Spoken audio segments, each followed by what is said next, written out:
Hello again, whiskey friends. Thanks for joining everybody for another Whiskey Wednesday.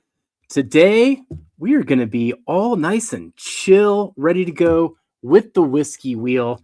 Jason at the Mash and Drum is also not going live, so maybe we can go into a little extra innings. And if people like to join, we can put the link out there too. So let us know if you're interested later as we get through some of the conversation here today. But looking forward to catching up with Kelsey and Darrell, especially in light of our blind flight tournament and the finale we had last week with Whiskey Weather. Getting into that, man, wondering what our surprises are, key takeaways as we think about all the things that we sampled, and then carrying that into the learnings for 2026. So thank you for joining today, whiskey friends. Let's kick off the show.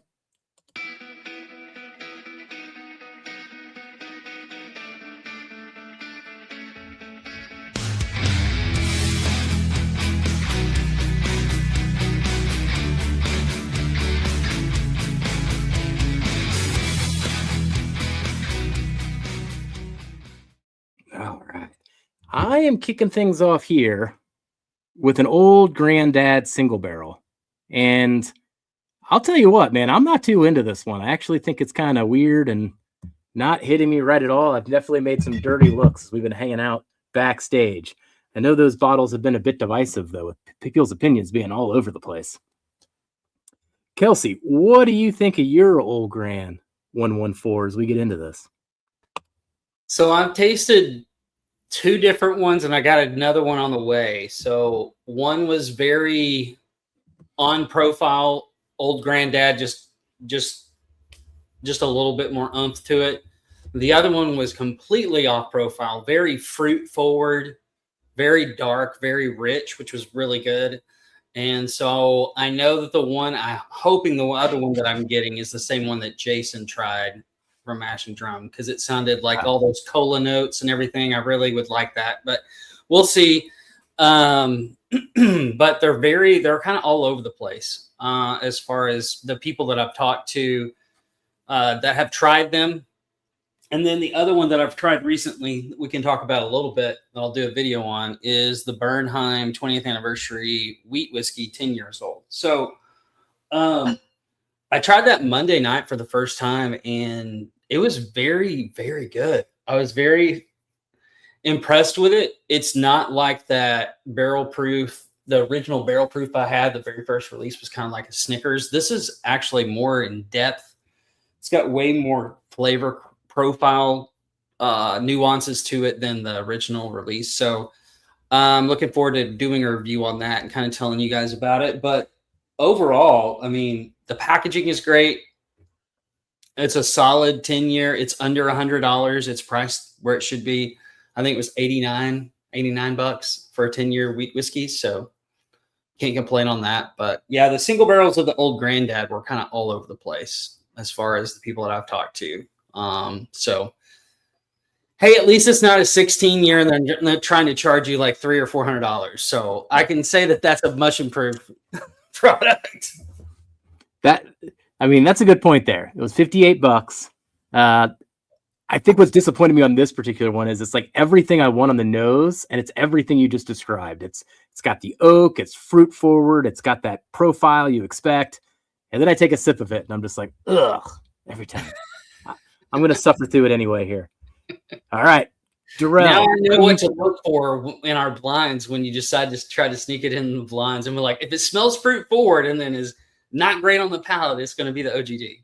So glad you shared that with us tonight, so I can look forward to it later. Wow, the oak on this thing is just so off. Ugh. That's all right. For 7. So these are all 7 years old, right? Yeah. As Darrell was saying, mouth feels good too. Let's bring on Darrell, because I know Darrell's got his own here for an opinion on the old granddad. Yeah, I enjoy it. We all got probably different single barrels too, which kind of plays into it. But yeah, mine isn't bad. Like, it has a nice oak profile, but it does seem to get better. Like, I did get like a slight bitter note, like first sip when I cracked it the other day. But the more air that got into it, the better it seemed to get for me. So I do not mind the barrel I have. I tell you one that surprised me that I did not want to like was the Blue Note 101 proof weeder that just came out. I was thoroughly impressed by it, which I did not want to like it because of our experience there. Yeah. They have another one at Yankee. Yeah, like so they're doing single barrels of it as well as so they're doing single barrels, and we had a single barrel Monday night, and we had the 101, and I actually preferred the 101 batch product better. Gotcha.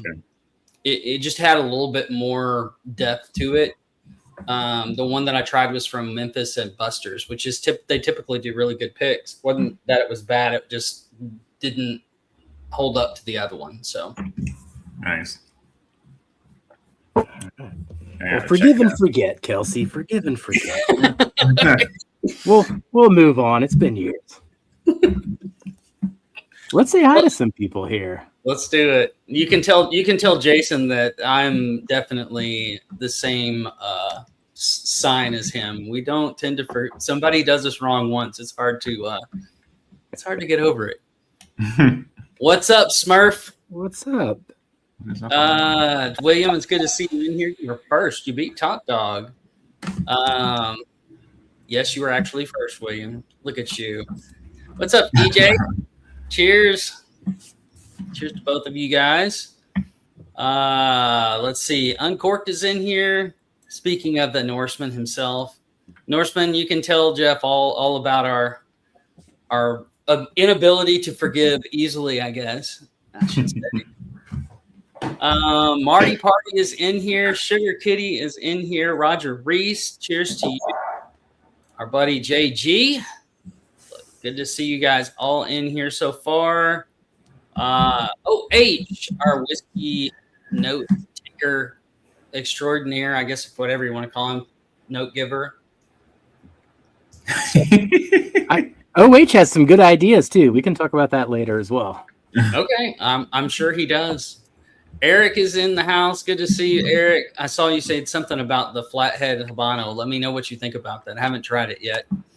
Joe the Sample Guy is in here as well. Let's see who else. Tim Cornet, cheers to you, buddy. Whiskey BS. Yes, we are hanging on to the wheel that Jeff is thoroughly spinning. Tom Shanley's in the house. Good to see you, Tom. The man, the myth, the legend himself, Richie Z. Cheers to you, buddy. Good to see you in here as always. And our buddy Gary, World's Worst Bourbon Channel. Tell Maureen we said hello and cheers to you guys from Michigan. Let's see. Wesley A. Forte. Cheers, buddy. Good to see you. I think we're getting caught up here. Corvette Trey is in the house. Good to see you, Corvette Trey. Who else we got in here? Gandy Road. Peter B. Good to see you, Peter B. And Mr. Sells himself. What's going on, Jonathan? Cheers to you, buddy. John I don't even know how to say that. Lagalbo. There you go. Sorry. Brain not working tonight. I'll let Darrell work on that for me. Eric Gunderson's in the house. Cheers to you, Eric. Gundy. Got a lot of people in here tonight that I hadn't seen in a little while. That's good. Yeah. Lance, cheers to you, buddy. Up in the Northeast with the lobsters. I think we're caught up except for Jeff. Jeff Perkins, cheers to you, man. Right. Good to have everybody here. It's been a little while since we've done Super Chats, too. We are going to be doing Super Chats tonight. I'm going to be doing a flight of Backbone, which we will be heading to the end of this month, here in a couple of weeks, to do a pick. And so I've got 8 different Backbones, and they're all but one of them are a pick. So the one that isn't a pick is this one that Jeffrey and I picked up together. Man, that goes way back. Yeah. So actually, I tried it again for the first time in like a couple of years, and I was like, man, that's really good. I've forgotten how good it was. But yeah, there'll be 8 different samples of Backbone whiskey, 7 single barrels, and 1 the Forge, which they blended themselves. So, damn. What are you going with, buddy? So I'm gonna switch it up because I was trying to figure out what I really haven't given you guys, and it's been pretty much everything that's here, a mixture of.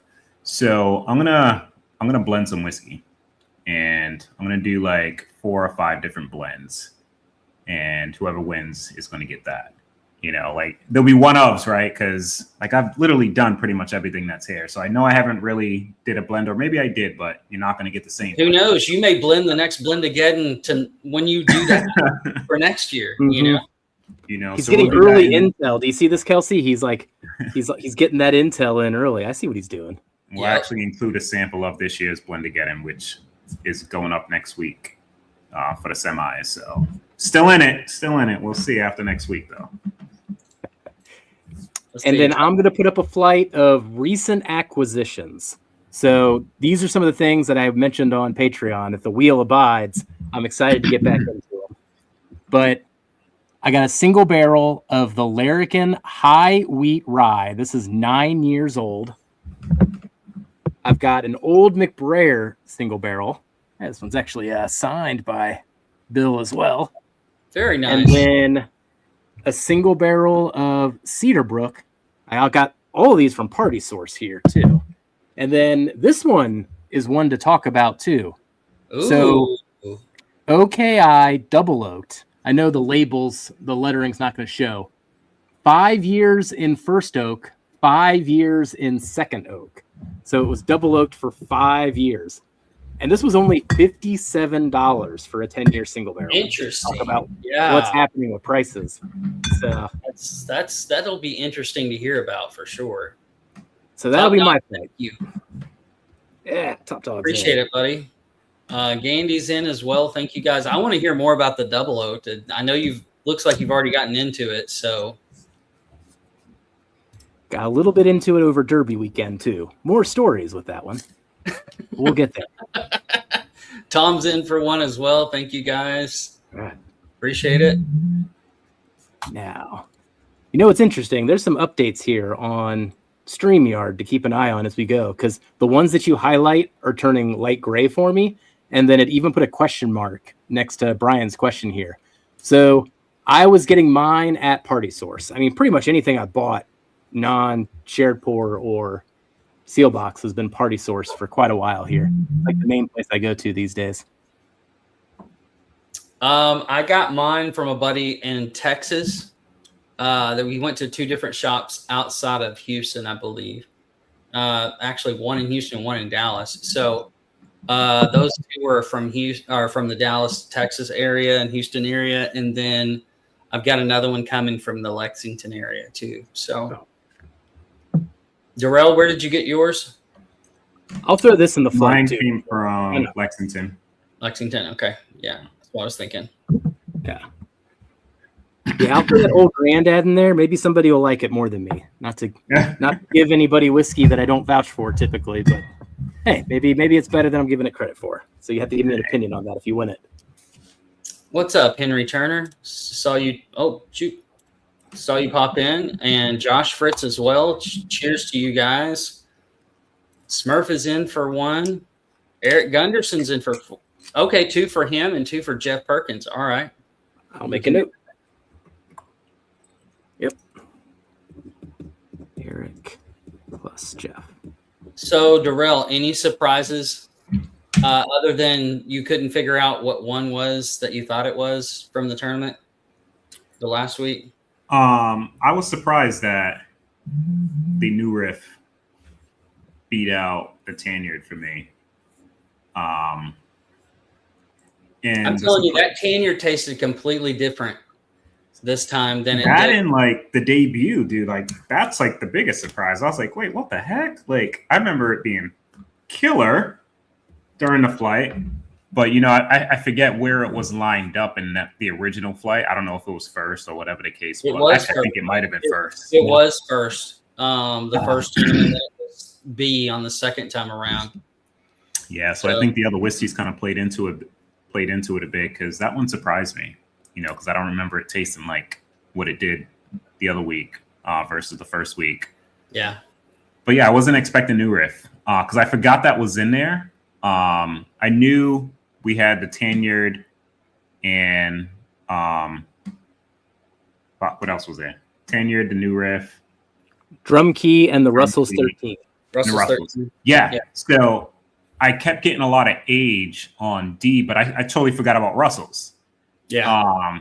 And I was thinking that was like, I think I was thinking A might have been Russell's and the new riff being, I flip-flopped them, I think, because of the age that I was getting. But I was kind of surprised. Terrell Blend signed me up. Yeah, hopefully they're good ones. Actually, I'll try to make sure they're good ones. I'm not going to just blend something randomly and send it to you guys. So just know I'll enjoy them. Hopefully you do too. I'm sure that they will. Yeah, for me, the new riff stood out like more than I remember it sticking out. Again, it was first in the flight. But even Turkey being last, I knew that was Turkey. But I was it was very close, A and D for me. Did you settle on A or D? No, I settled on D.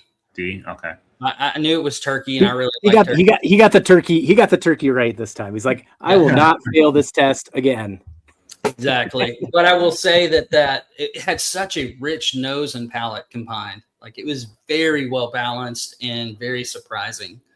So I know that they're doing a couple new things too coming up. I saw an email about one of them, Jeff. Which one is the? They just had that Rheingeist American single malt collab. Yes. I didn't get a chance to try that yet. And then they're still doing those distillery only 375 releases. So they did they call it the Arastuck rye. And they did an 8-year version of that. So essentially all their tiny mash bills are coming out with these 8, 9, 10-year versions of at the distillery. So I'll try to keep hunting those. The issue is they come out on Friday. If they came in on Thursday, it'd be a lot easier. Yes. But I think the new riff, it was surprising even to me going into it that ended up winning overall. I think what sticks out to me too is what you just even said about the Tanyard, how it seemed like these samples kept presenting themselves in a different way every time compared to their competition. Yeah. Like all of these were influenced every single time. And that Tanyard Hill, I mean, we were talking about it tasting like a light whiskey nearly the whole time. And that was just so confusing to me too, especially considering these two blinds are the only time I've had the Tanyard Hill. I couldn't even identify it. There was no reference of it tasting like that in the first round. So the combination of the that had to do with A and B. So you had that A really rich fruit forward part, and then you had some more fruit forward part that was super sweet with the debut, and then you hit that, and that's still on your palate. Number one, I think it took the proof point down on your palate some, but it left a lot of those sweet notes on there that I think we were probably still tasting when we got to C. So let's go. Coach, I was just talking to Big Vic about getting him boxes. So keep an ear out for Big Vic giving you updates as it gets closer. But yeah, I mean, I was very surprised. Like I said, I don't think there was one in that last flight that did well. The turkey is turkey. The first three all were different than what they tasted like before. The turkey was pretty close to what I remember it tasting like.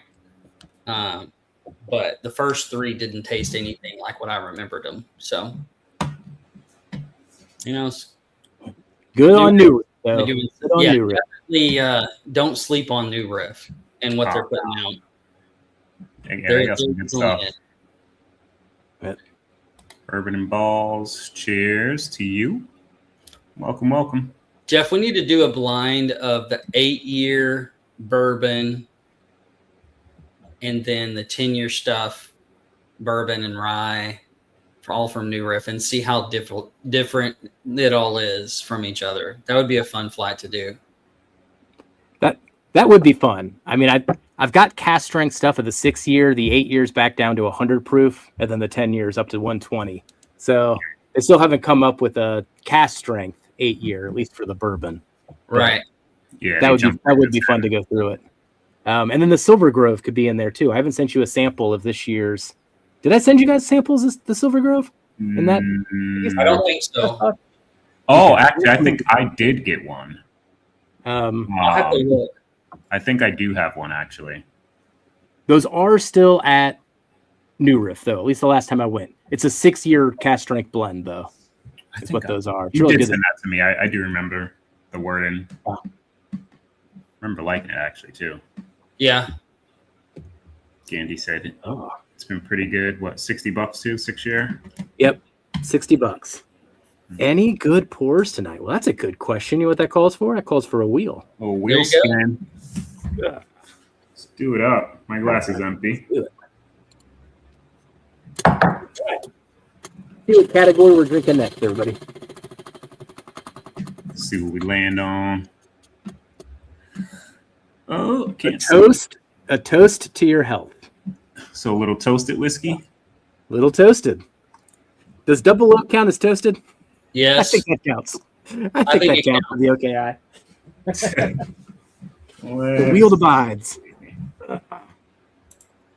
You know what? Let me go grab this. Good job, Peter B. Awesome. Yeah, I know, OH. We're 20 minutes in. I know. Jeez. We're not as rushed tonight, you know. Let it breathe a little. I don't think it's distillery only, though. The Silver Grove you can get in stores, right? Ooh. I don't know if I've ever seen it outside of the distillery. Okay, maybe not. There you go. I'm gonna go a little Jack. Now that could just be distribution in my area, but Yeah. Oh, Whiskey BS said yes. So there you go. all right. So Oh, shit, this will be one in my flight tonight. 10-year double oaked. 10-year OKI double oaked, and they source MGP. So, to my knowledge, it's the 21% rye mash bill, and only $57 at Party Source if you're local. That's crazy. Man, And is it cash strength too? it's cast strength. It's 123.5. Wow. That's So really when I was- nice MGP. When I was at Party Source, I was like, hey, can you give me a little sample? Let me see if I'll buy it before I try it. He's like, oh, we just got it in. I haven't even put one up on the tasting bar yet. Let me go open one up for you. So he disappears for a few minutes. He comes back, and I kind of look at him. I was like, oh, what? I should have asked you about the price. I couldn't see the price there. He was like, it's $57. And I was like, oh, I don't need to sample it. I'm just going to get that. He gave me some anyway. But it's like, if I would have led with that, I probably would have grabbed it and saved him some steps. But tell me 10-year MGP at 57. Let's go. Yeah, that's Heck cheap. yeah. That's I'm always a little weary with toasted MGP though. For me, I know Fourier did it at the 10-year stuff, and I got a lot of like raw oak on some of them. The Founders one that they did was really good. What was that, like the one that freaking? I'm wondering if MGP isn't changing their barrels from Kelvin to something else, because I think some of the Kelvin barrels is what gave you that nastiness, to be honest with you. Yeah, those ones were Calvin. Talking to Nancy about it. Yep. That makes me wonder if that's what we were identifying originally as that oak weirdness with the toasted part of it. Mm-hmm. Yeah, because it gave it Yeah, that, that youthfulness younger, never went away. Gave it that youthful note. Like you got 10-year-old whiskey that should be great from MGP, then it like dumped it down to taste like 5-year-old whiskey. I do like the freaking toasted JD. It is so easy to drink. Mm-hmm. So easy to drink. We got so Boom. dark too. Yep. Great color. See, these are what heavy toasted, right? I believe so. Yeah, heavily toasted, low char.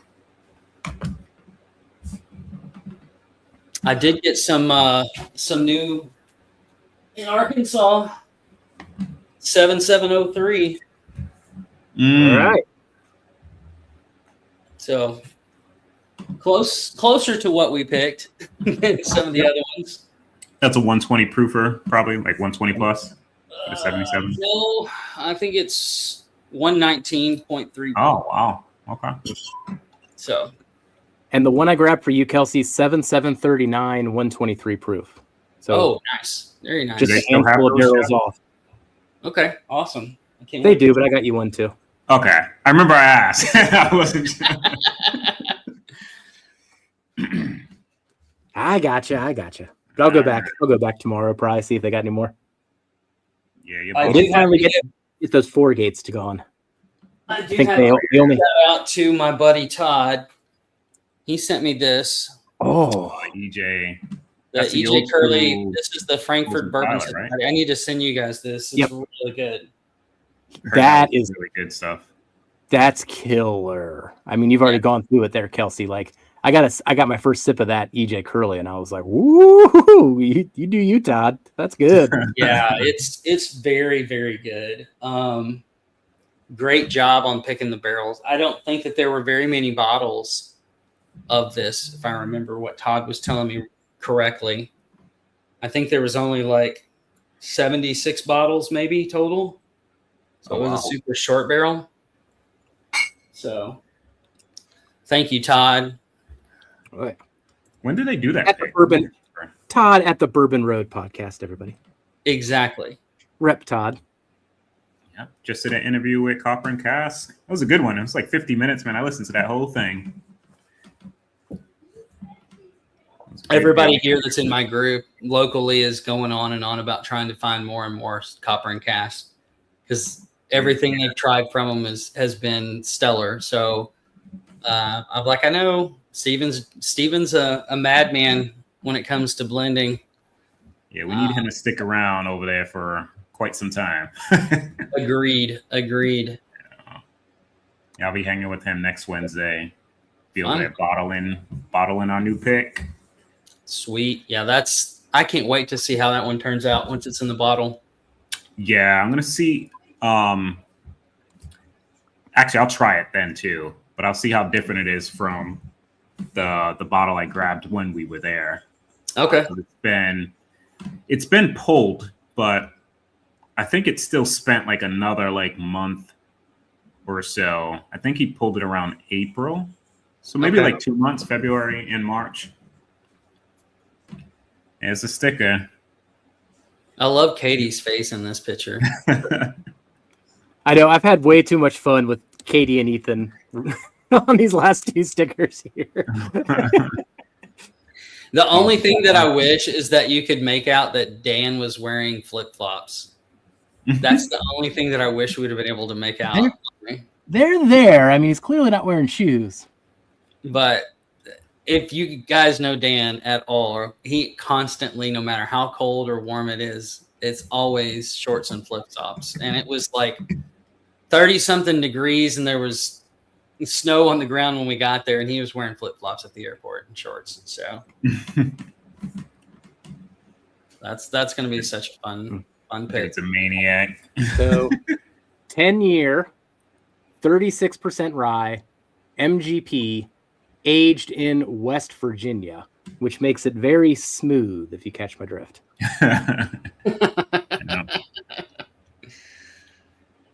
Yeah, I love that sticker too, buddy. It definitely would be perfect for NorCal with shorts and flip-flops.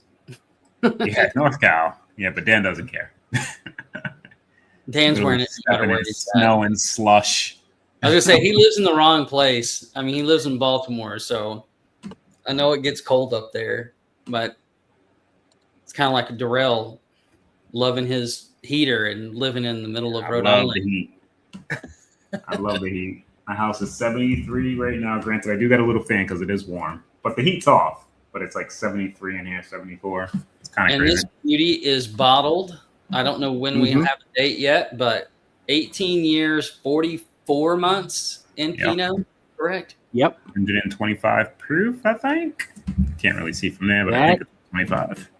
That is it. And then there's the sticker on this one. And Troy's local, so Troy was sending me pictures. He's already got his bottle. He just went down to the distillery and grabbed it. Does he really? He was raving about it though. I was like texted him. I was like, dude. Oh man. I need mine. But there's the sticker there, and as we were saying, the Ethan and Katie just keep on giving on these stickers. The day that Katie can pick Ethan up like that. Yeah. Richie, It's 18 years old, but almost 4 years. 18 years old, 44 Yeah. months in Pinot. Yeah. 44. Yep, almost 4 years in that barrel. That's so dang dark, man. I mean, look at that color.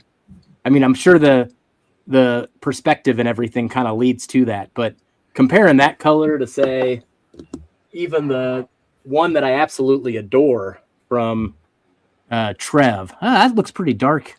Yeah, that really looks dark. too. It looks a little lighter in my perspective. It was dark though when we tried it though. I remember it. I remember saying that then too. Yeah, Richie, it's a beast. It's really good. It's got a lot of depth for a light whiskey, and I think a lot of that has to do with how long it was aged in the Pinot. Because a lot of times when you taste light whiskey, it's all tastes the same for a lot of times. So at the time of the tasting, I was comparing it to the pick we did at Evernorth, which was an 18-year light whiskey as well. Not finished, but I liked it even better than the Macho Jeff, just off of that comparison that we had while we were doing the tasting. So I know the Macho Jeff was a shorty. So if you didn't get the Macho Jeff, this one there's going to be plenty of, because man, that was in those Pinot barrels are big. Yeah. They told us how many cases it was, and I was like, oh, that's not bad. And then they told me that their cases were 12 and not 6. And I was like, that's bigger than usual. All right. Hey, we'll get through them. Oh, yeah, it's going to be a good one. We've never not sold out a barrel, so hey. Oh, he's drinking the Forge. There you go. I was just talking about that, Richie. Drinking about a wit. What do you say? With light whiskey in the blend. Oh, the Forge, the one from Backbone that I was just showing a while ago. Yeah, I've seen that label. I'm just not familiar with the contents of it. Darker with that depth that Kelsey was describing. I think that's the main characteristics that stood out to me. I remember comparing it at the time, though I remember the comparison more to the Evernorth. I mean, I bought 5 of those running from the Bulls, and I prefer ours, though we won't be able to give that $47 price that somehow Nerds and Turds got away with when that one came out. I remember you talking about that, yeah. Oh, that's why I bought so many. Every time they came out with a new bottle, I was like, add to cart. It was the same time they had those like Obtainiums that were out there. Yeah. I was going to buy these. I'm going to buy them all. Yeah, they had, I think that they had some Obtainiums in Nashville that were like almost 13 years old. MGP for $80. It was nuts. Yeah, that's crazy. But if you've had some recent 18 years to the 20 years coming out, I mean, it hits right in that class, and it's going to be cheaper than like the Penelope light whiskeys that are coming out at that same age statements. So, and they're not going to be finished in fucking Oregon Pinot barrels either. So there's 4 years. Oh my gosh, those barrels are so good too. I remember when Darrell and I were first starting to hang out, and we met our buddy from Texas, Garrett, and Garrett was getting all of those Bull Run Pinot and what was the other one? Pinot and Cabernet. Cab finishes. Man. Oh yeah, the Mars Attacks and Earth Strikes Back. Yeah. I might still have a Mars Attack. I think I had both, dude. I got them actually out of behind. I know. I think they're down on this side of the bar. Actually, here it is. I can see the reflective. That's the Cabernet one. I went crazy with that thing, dude. Like, you bought it by the basis. I bought so many because I didn't really know what light whiskey was at the time. This is going back 5 years ago, probably. Dude, and I tasted that and I was like, holy Jolly Ranchers. Like, just all the grapes and berries. I'm like, this is amazing. Like, dude. Yeah. Then I started just sending it out to everybody. That's how Trev found out about it. He didn't know what Bull Run was or anything. I sent him a bottle because he tasted it blind and it blew him away. I sent him a bottle of that exact one. And that's how he got into freaking the whole Bull Run and light whiskey thing. He didn't know nothing about that. You're right, Sorrel. Yeah, I got it. I do have one. Oh, man. I wonder if I'll have to crack this open to compare when the time comes. But yeah, I mean, we've been cutting our teeth on these light whiskeys here for a bit. I'm actually trying to look up the age. You know what's interesting about this conversation? I don't think I ever realized it before. I wonder how related these barrels are now that we say it. Because because this is 12 years ago, right? Yeah, mine is a 12 years, which would have been our introduction to it, and now we're picking an 18. So the same barrel run. What is? I wonder if there is how much of it they got all at that same time. Because the one thing that we were talking about a bit with Jason, I think it was on one of Marty's streams, if I'm remembering right, but it doesn't seem like anyone's offering light whiskey between the ages of 12 to 17 right now. Like if you find them, they're 18, 19. I wonder if they shut down production there for a little bit. Like we kept hearing that they were going to go away. That's why I have a ridiculous amount of these bull run. He's not even going to say it on. I was gobbling them up like the Knob Creeks when the Knob Creeks went away. It was like, you know what? When the Knob Creeks went away, I didn't listen to the hype that they were going to go away, and I didn't buy enough. So I've been gobbling these up for years, and they haven't gone away. But the fact that we can't find people doing 12-year picks, 13-year picks, 14-year picks, it's all the old stuff, just makes me think there's going to be a break in the chain there for a bit. I think also, too, Richie, part of that is the mash bill on these are 99.1. It is a lot of corn, but they're using used barrels, and that does really affect. And I think the longer it sits in those barrels, it really gives it a lot more depth that it needs. Because light whiskey by itself, like I've had an Obtainium pick that was like 6 or 7 years old, and it just tastes like regular light whiskey. It's sweet, it's hot. It's like 136. Was my first one that I ever tried. And then, I just think that it has a lot to do with several factors, but one of it being the mash bill and one of it being how many used barrels that they're doing and what used barrels they're doing it in. Hence that doing it in Pinot and Cab, larger, more surface space, those are larger barrels. Typically Pinot and Cab barrels are bigger. So, yep. There is the only one that I know of, Richie, that isn't doing 99.1 is Larrikin. Yep. They're doing 85-15 on their light whiskey, and it completely changes the profile. That still just reminds me of Rhode Island and Providence. Like, people that have hung out with me in person know that I'm just going to get obsessed and we're just going to do blind pours all night. But they gave us a Larrikin light whiskey blind, and I'm not sure I saw it was on the table. And I just kept walking around like, it's light whiskey, but it tastes nutty. That doesn't make any sense because light whiskey never tastes nutty. And I just kept pacing around with OH for probably 5 minutes, just saying the same sentence over and over again. It's light whiskey, but it's nutty. And then I just gave up and picked something else. And then they showed the Larrikin light whiskey that was literally right in front of my face the whole time. I was so disappointed in myself. I was like, no, I knew it. I knew it was light whiskey. But it's interesting, though. If people like Larrikin keep playing with light whiskey mash bills, just like we're seeing happen with Rise over the last 10 years, why the mash bill doesn't have to be 99.1? That's just what MGP did, just like they did that to the 99.5 Rise, and we grew up on all those dilly black licorice forward Rise during the 2010s. Let's break it wide open, just like we did Rise. Agreed. I think I would love to see Larrikin do something fun with light whiskey and rose water. Like proofing it down with rose water? Maybe. Doing something along that type of an idea. I think I mentioned that to Greg at one point, and he's like, oh, that sounds interesting. So I'd like to see what it may be awful. I don't know, but it would be fun to play with. So I'm going to challenge Brian on this one because Trev did a pick that was 6-year light whiskey aged in a Jack Daniels barrel, and they called it You Don't Know Jack. It was so good. I destroyed that bottle. So that's what I'm saying. At any age, it depends on that secondary. Yeah, I was going to say the secondary barrel plays a huge part into how that light whiskey comes across. Because you got to think, it's distilled at a higher proof, so it's stripping down a lot of the grain stuff off of it.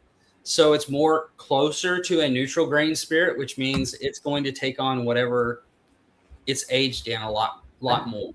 So, yeah, here's OH's tasting notes of the Larrikin light whiskey, which right off the bat isn't going to sound anything like MGP's. Yeah. Caramel Macintosh apple covered in nuts on a base of buttered popcorn. It was wild. I'm only 7 years old, but it lit me up like a Christmas tree. I do remember that, it being pretty warm. Yeah, I do remember that. And I do remember that we had to like do God knows what to try to get you up the next morning. Anyway, oh God, dude, Kelsey's in the room like, oh, 08. I had to like literally like smack this guy with a pillow, and he still. We'll have to take a cattle prod next time and just snap him. Trace Amigos. Trace Amigos. I got some Trace behind me. I poured a little bit of this Cabernet Bull Run. Then I'll pour some Buffalo Trace. Okay. I'm going to pour some Buffalo Trace. Oh, I know exactly what I'll do. So while they're doing that, guys, we are doing giveaways tonight. I'm going to be doing a backbone pick giveaway with 8 different backbones. Jeff is going to be doing a hodgepodge of different bottles he's done. McBrayer. He's got Cedarbrook. What other ones? So I got Old McBrayer single barrel cast strength, Cedarbrook cast strength single barrel, the OKI 10-year, the Larrikin high wheat rye, and then I'll do the Old Granddad 114 that I got. Though pre-warning on that one, I'm not a fan of it. So if you do get it, I need to know if you're a fan of it or not, if I'm exaggerating. And I'm doing probably about a 5 sample flight of just curated blends. So I'm going to blend some whiskey. I'll have fun. Just allow me a couple weeks so I don't just put something together on the fly. So whoever wins that, just bear with me a little bit. But yeah, 4 to 5, actually 5 different blends that I'll get heading your way. We need to get an old, that's in the works. We don't know what we're going to get. We're going to be on site in certainly 2.5 weeks time. So whether it's an Old Bones, whether it's something finished, whether we can find that sister barrel to Sticky Icky if it sticks out. But we'll keep it wide open. I think we'll probably walk away with 2 is what I'm thinking on paper, but I said 1 last time and it was 3. I'd prefer not to do 3 though. Yeah. That was a little scary too. That was all of our first picks with right up straight into the deep end. 500 bottles. Between all of them. We'd never done picks yet. Okay, let's do 3. And then at the same time, the Blue Note came out at the same time as all of them. So let's do 4 at the same time. Yeah, it was nuts. How was the OKI? You didn't say anything on it. Oh, so the OKI, it is definitely dominated by that second barrel. But I think because it spent so long in that barrel, it really mellowed out some of those spiky notes that we've gotten off of double oaks in the last couple of years. Okay. So for the most part, I wasn't getting any fruits. It was like all honey and graham cracker and marshmallow and chocolate. Like it was just all that concentrated. Not bad notes, so good notes. Not bad at all. It was good. For a 10-year bourbon, MGP bourbon, that's crazy. It doesn't taste like a 10-year though. I guess that's one interesting comment on it is like we've said this a few times when they started when they double oaked like a 10-year or toasted a 10-year. It's like they de-aged it. It does feel more like it was like a 7-year, 8-year. Like it doesn't feel like it's got that oak of the 10-year, almost like it reset itself on that second barrel. So it's like it took 2 steps back when it hit that second barrel, and then it had 5 more years to come forward. Yeah. But I will say, I guess I can lead with some news. Man, did I have a good Saturday. I did enjoy the GTS sample. So thank you very, very much, Kelsey. That was a celebratory pour because I bet some money on Golden Tempo, and I did not expect that, nor did my eyes even keep up with it and realize that horse won when the time came. So I was like, heck yeah. So over $100. It was nice because it was like 23 or 27 to 1 or something like that. Yeah, that's awesome. It's just my way of betting where I was just like, give me the long odd horse that has a chance to catch up at the end, and hopefully a whole bunch. Only horse you bet too. Was it just the one horse? I did bet on Interbolt. Oh shoot, the name's losing me right now. But I did bet on one other one like that. That Imagine had you took long the brothers, odds to dude. it. But- Both brothers were like pretty low. Like the winner was like 23 or something. Then his brother wasn't that far behind, I think, in terms of odds. And they went 1-2, which is wild. So That's not. I celebrate with some GTS I though. know it's celebratory, but people were saying it wasn't that good of a stag. But to me, I really enjoyed it. What'd you think? I enjoyed it, and I got to compare it to the 2019 that I still had. And while it did, like, that probably oxidized over time since I was running out of that one, I liked it quite a bit. Whether that just got out-muscled by the proof, but I tasted it, Kelsey, immediately. I was like, what are people's problem with this one? Like, I just didn't get it whatsoever. I don't get it either. Like, the first thing that if you've ever gone to Buffalo Trace and you've gone down into their rick house, that taste like their rick house smells. And I don't know how else better describe it on that, but it is so like danky and woodsy in the best kind of way possible. It's really, really good pick. I really enjoyed that one. Yeah, I like that funky, musty Rickhouse oaky note. Yeah, Dude, it has give that. me all that. It has that in spades. All right, so we said some trace, right? Ooh. Man, that Crimson Hollow. I'm gonna have to send you guys samples of that one because that one is my favorite ever north of all the ones that I did, and I was quite surprised by that. Shit. It's a double oaked. Well, it's a double oaked light whiskey Green River blend, essentially, depending on if all of the 99.1 was in used barrels or not. But Gotcha. man, did that turn out really, really well. If you guys haven't tried that yet. No, I haven't. Oh, yeah. Trifecta ticket did pay $5,000. Although I almost bet on that Ocelli too, because once again, if I'm going to vote chaos. Give me long odds. If I'm going to win big. It's none of this like, let me make $1 off my $1 bet. Like, no. If we're celebrating, we're celebrating tonight. Hey, I think that calls for Dana getting another bottle of Sagamore.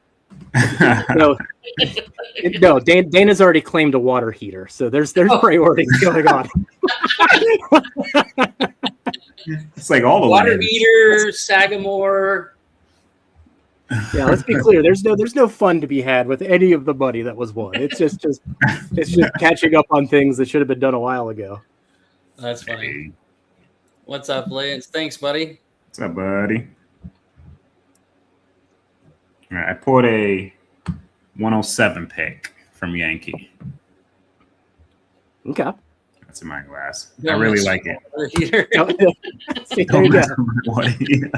She's lurking. She's like, let's see what Jeff promises them there. Better be my water heater. Cheers, Dana. For my trace, I don't even think I said it. I poured a 10-year ass pocket whiskey. That at least I was told might be trace. It says Frankfurt on the back. So I think it counts, and I need to kill that thing. I thought that was the Buff Turkey stuff. The 15-year was. I don't know about this 10-year, though. Ah, okay. Yeah, they use something different every time they do release, don't they? Yeah, something a little different. So I was thinking. This guy's struggling to get the ball out. What are you doing? Who's playing right now, Darrell? Nixon Sixers, but like the ball stuck behind the basketball hoop on the backboard, and like one of the players is sitting there for like 30 seconds just bumping it, and it's going right back in the same spot. Then I think Carl Anthony Towns takes it and just hits it one time and knocks it out of there. Kylie Jenner and freaking what's the guy from forgot her boyfriend's name. Look for what? From Dune. Oh, Timothy Chalamet, that's his name. It's a good actor. Lance said X. I don't know what else he said, Marty, if you're talking to us. Look for what Lance just said. Yeah. I've seen like the X or whatever for his super chat, but I didn't see. I didn't see anything else earlier. Yeah, that was the only thing I seen at first. Scrolling, but Lance, if we missed something, man, say it again. But I didn't see anything. But yeah, that definitely made for exciting weekend overall. So hopefully other people got to enjoy their Derby day. Get some mid juleps in. That was a good race, man. Like, it was fun watching it. Like, I don't do any like sport betting or betting of that nature, but it was fun just watching him. Like, when you knew like who the winner was, like going back to the replay to see how far and how long he was in last place, and just like doop, right. doop, doop, doop, doop. You know, it was pretty crazy. And that's apparently how that horse wins every time it wins. It's like built for long distance and can kick at the end. So that's why I was like, perfect, long odds. That was the whole reason to bet on it. That dude, I won't be surprised if he didn't bet on it, because he was talking about. I didn't know if it was that one, but I imagine it was. He's like, oh yeah, there's a horse in the race that has like some crazy odds that just comes on strong right at the end, every time. And I bet it was Tempo that he was speaking of. But yeah, he was talking about putting some money on that horse. That's great. Were you guys excited about getting to hang out with everybody again here in a couple of weeks? I know. Oh my gosh! You, but it's nuts. Yes, we made a strategic error. I couldn't figure it out for the longest time until we were talking on Dan, and someone made a side comment on Monday. But we've been trying to find a place to stay in Indy over Memorial Day weekend. I'm like, man, it is slim pickings here. Like, I don't get it. So we found some place kind of on the outskirts, trying to keep the prices good. But it's the Indy 500 weekend. We planned this how long ago, and we picked the Indy 500 weekend to go visit Backbone. Like, no wonder why we can't find anywhere to stay. that downtown area is going to be freaking nuts. Oh, it's going to be so crazy. Oh, wow.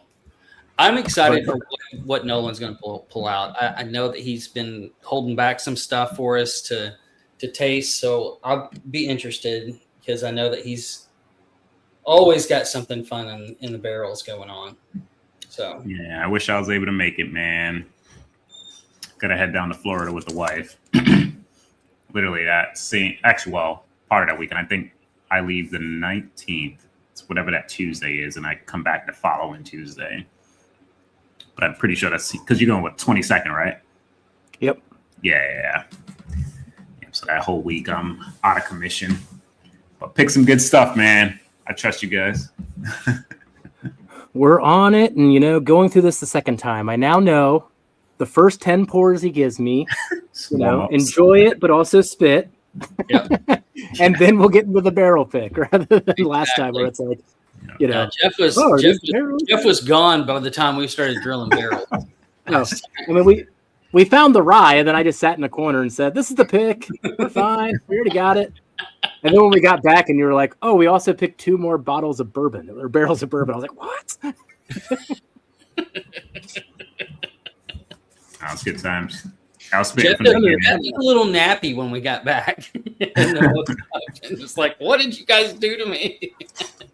If Jeff's not taking a nap, you too, during one of these meets, then something's up. Like, you guys always like at least taking one nap. That's the thing. Like, if I drink a lot because my blood sugar spikes, man, I just know I'm out typically. Crashing. Yeah. So it's also just the come down from life and getting able to relax. It's like when you put me in a chair or something, that's like, oh, I'm taking a nap. One of my favorite pictures or videos of Jeff that I don't think anybody but us has seen is during the holidays. The hot tub? Oh wait, no. Wait, you got pictures of me in the hot tub? This was the holidays, and he's asleep, and he's got a cup of coffee in one hand, and he's got a cup of whiskey in the other, and he's just out. Oh shit! He was trying to balance it out. It's like when one gets heavy, brings the other one up. He takes a sip. That one goes back up. He takes it. It's like counterweights. Uppers and downers. Uppers and downers. Oh man, that was funny. Oh geez. Well, everyone, we are doing super chats tonight, so this will be the last push for this. But we do have 3 flights going out. My flight is going to be all of my recent acquisitions here in the last month and a half. The Old Granddad 114, the Larrikin High Wheat Rye, Old McBrayer Single Barrel Cast Strength, in addition to a Cedar Brook. And if you don't know the difference between these two, the Cedar Brook is wheated versus a rye bourbon. And then the OKI 10-year. And this was 5 years in its original barrel, 5 years in a double oak. Little flyers. There you go. Yeah, if we can find the 2.0, that would be fun too. I agree. OH. I'm doing an 8 sample giveaway of Backbone. 7 picks and 1 of their own blended that we talked about, the Forge, which has light whiskey and a bunch of different things in it, which is really good. And Darrell is going to be blending up some Darrell blends that nobody has tasted yet. So not even I.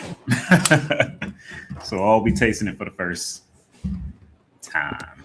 Yep. So get in while you can. I know OH got in for 4 there. If you guys hadn't already, we appreciate all the support as always. Make sure you guys are hyping the videos that you guys are watching too. That helps a lot. If you ever get a chance when you're watching the videos to hype and like and stay and watch the whole video, all that good stuff. But it does help. And so we appreciate all of the support. That we do. And then Jason's not going live. So if people are interested in joining us here after we do the Super Chat giveaway, we can also open this thing up, have some more community fun. Yep. All right. Chris Barlow. Thank you, buddy. Appreciate it. Cheers. Thank you. So we'll give that like 5 more minutes here. Let that simmer. I've seen that name. Have you guys seen that name? I could be mistaken. Chris Barlow? I don't think so. It's the first time that I remember seeing it. Well, cheers to you and welcome. Yeah, because it looks new to me. I could be wrong, but either way. Good point. And if John Wade is lurking in chat, I sent you a Patreon message, but need your contact info for all that Silver Mario madness. And if you are waiting for any Silver Mario madness, it went out the door today.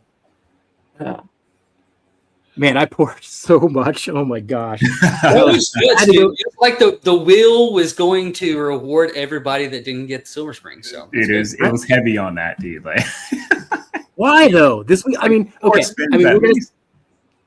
I'm gonna spin this again, but if the wheel was weighted in a certain way, like we would get the same categories over and over again, and that never happens. And there was like only 2 spots that were Silver Mario compared to like the 8 that could have been the different shell colors. Like it was crazy. Silver Springs just wanted to be shared. All right, let's get another one here.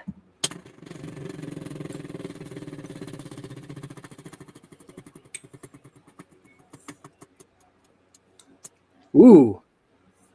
Hit me, baby, one more rye. A little rye action. It's a pretty good name. I feel like Todd came up with that one. I might be wrong. I have to go back. It's either Todd or Top Dog.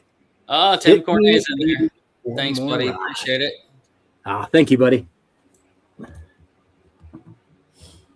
Todd said, or Marty said for me to stop yawning. I'm like, Marty, dude, I'm fucking old. I'm old. I can't stop yawning. All right, so I need to pull a rye out, huh? I'm going to get back into my drum key here. Where is that rye drum key? I want to pull a rye out. No. I'll do the high wheat rye. I said I was going to go through these. Yeah, this one fits. There you go. High wheat rye. High wheat rye. Wait, is that what I have? Yeah. The other one? It's a different barrel. The one. Well, yeah, but that's the same stuff, right? Yeah. Okay. Same stuff. This one's 9 years versus the 7 years in the Lawrenceburg label. Yeah. I am so impressed with this, though. Oh, that's that one. Yeah. Got it. In general, man, when it comes to wheat and a rye whiskey, I mean, the Dietrich is the one that really caught my attention the first time. And now, now I got this one. This one's around $100 for the 9-year high wheat rye whiskey. But it's a 65% rye, 35% wheat. That's a pretty good wheat balance in there too. Yeah, it makes a big difference on the profile for sure. Yeah. Man. I really enjoy the one that Toby gifted us. Thank you again, Toby, for that. So, And this is similar, and it just adds exactly what you think it's going to add with those extra 2 years. Yeah. it's the first rye I ever purchased. Oh my God. And this is the exact bottle. Oh, geez. So You this can is see probably, you really liked it. from like 2020. Man, I honestly don't remember. It's MGP though, right? it is so it can't be MGP. Yeah. bad. Yeah, it is MGP. think- It's probably younger. If I'm remembering my history right, Templeton was the one around 2017, 2018 that wasn't saying they got stuff from MGP initially and caused this whole Yep. outrage over sourced whiskey and everything. And then that outrage is going on. And then I started trying MGP and I was like, I don't know what the outrage is for. It's great whiskey. And then I loved MGP ever since. Like, why are all these people mad? Yeah, those M&J Traverse City rye picks, holy shit, that thing is good. That rye, I mean, the bourbon was good, don't get me wrong, but the rye really stood out. That thing was crazy good. Oh, whoa. Holy Lance, shit. Lance is still bitter. He's like, screw Templeton. They lied. Dude, that's a rye. Holy moly. If that's not 95, like this tastes like, well, nose is like 150 rye mash bill. Holy, like, That's probably why you didn't drink much of it. Well, that was the like stereotypical honestly, that's like when I first got style. in. So like I wouldn't even have known like if I really enjoyed it or if it was good or not. But going back to it now, the nose is just wow. This is probably the most rye forward rye I think I've ever nosed. Oh, a Templeton, I'm assuming. Lance, that you're talking Yeah. about? You're right. Yep. Holy crap! Hold on, let me get this inside. Let me turn this fan off. That is crazy.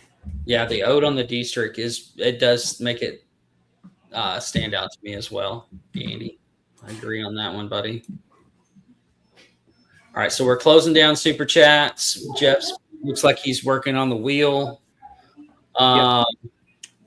Again, couple things before we do this. Coming up, we've got the Bull Run. It's bottled. We don't have a date yet. The other one that will be bottled next week is the Copper and Cask 10-year, 36% rye, aged in Virginia smoothly. And West Virginia. so those are the ones that are coming up. They're going to be picking a backbone pick at the end of the month. So got some really fun stuff coming out for you guys. All the support. Yep. And then we don't know when the backbones will come out. Once we pick them, I think it took about 3 to 4 months last time. And then we did pick those old Doms as well, those 3 barrels, if you want to talk about those, Kelsey. So we picked 2.5 barrels. We picked a 10-year bourbon, a 12-year wheated, and a 7-year wheated. So the 7-year will be a half barrel, and then that will be the Old Dom's juice that their own distillate, and then the 10-year bourbon, which is going to be the high rye, 44% rye MGP, and then the 12-year MGP wheat whiskey. Will be I actually mixed that up. I was talking about those damn picks yesterday. And I knew we did a weeder from them in the wheat, like the 12-year MGP one, but I actually thought we did a Tennessee whiskey over the bourbon. I forgot. So forgive me, whoever I was telling that we got a Tennessee whiskey. We got a 10-year MGP bourbon. 10-year MGP. 10-year MGP bourbon that literally is a sequel to the 8-year Huling Station. Yeah. I mean, that still sticks out to me. Like, talk about a perfect sequel to this one. If you were into the Sweet Kelvin of Mine, just to give you kind of a preview of what the 10-year version is going to be.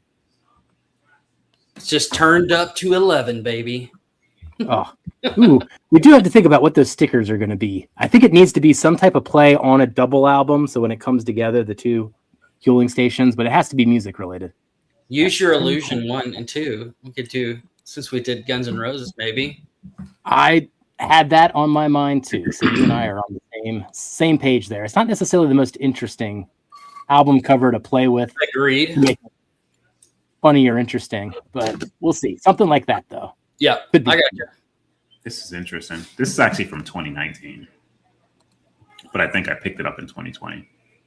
Yep, It's so rye forward though. Holy crap, dude! Like wow, like I don't know. If, Did you get it? I don't dig the nose, but the palate's okay. Yeah, some of those ryes that I tasted back in that time period were a little funky on the nose or on the palate for me. It's crazy to think 2019 is literally like 7 years ago already, dude. Like, it's nuts. I know it's a whole era away when it comes to whiskey. That is literally the first rye bottle I've ever purchased, ever. The Whiskey Tribe, when they first started and they were doing those reviews, notoriously just despise ryes in that like 2017 to 2019 window. And even to this day, if you watch Daniel's videos, every time he tries a rye and he tastes it, he's like, man, I like these now. Like, I just remember hating these for years. And it's like, they were so either dilly or black licorice forward. Like, it wasn't a good profile during those years. So it's like, it's not psychosis, or it's not like us maturing into ryes. Like, that rye era dominated and it wasn't that good. It changed a whole lot. Yeah. I needed some dang age or something. I don't know how old this is. Well, who knows what changes they made at some point, in the early 2010s for the ryes that we're drinking now when it's 10 years, 11 years old. Yeah. All right. Can you see that? Yep. I think so. Yep. Looks a little different, Sharon, but I think it looks good. All right. How many times should I randomize this? Trace. Oh, perfect. And then, Eric, I do have the split between you and Jeff if you're still on. So let's start with the backbone, and we'll go around clockwise. Okay. Sounds good. So a monster, 8 samples, backbone flight. Good luck, everybody. It's going to be... Ooh. Hey, Tom. All right. Cheers, buddy. Tom. Tom, I don't know if I have your info or not. I feel like I do. Just in case, email me at helloagainwhiskeyfriends@gmail.com, and I'll pass that on to Kelsey. I'm looking right now to see if it's in the... I feel like the answer is yes. But on a spreadsheet, but I'll look. I'm looking while you're doing that. So now let's go with Darrell's flight, which is going to be custom-made blends. That'll be a lot of fun, too. Yep, we have it. We've got it. Perfect. So I thought so. All right. Spin. There we go.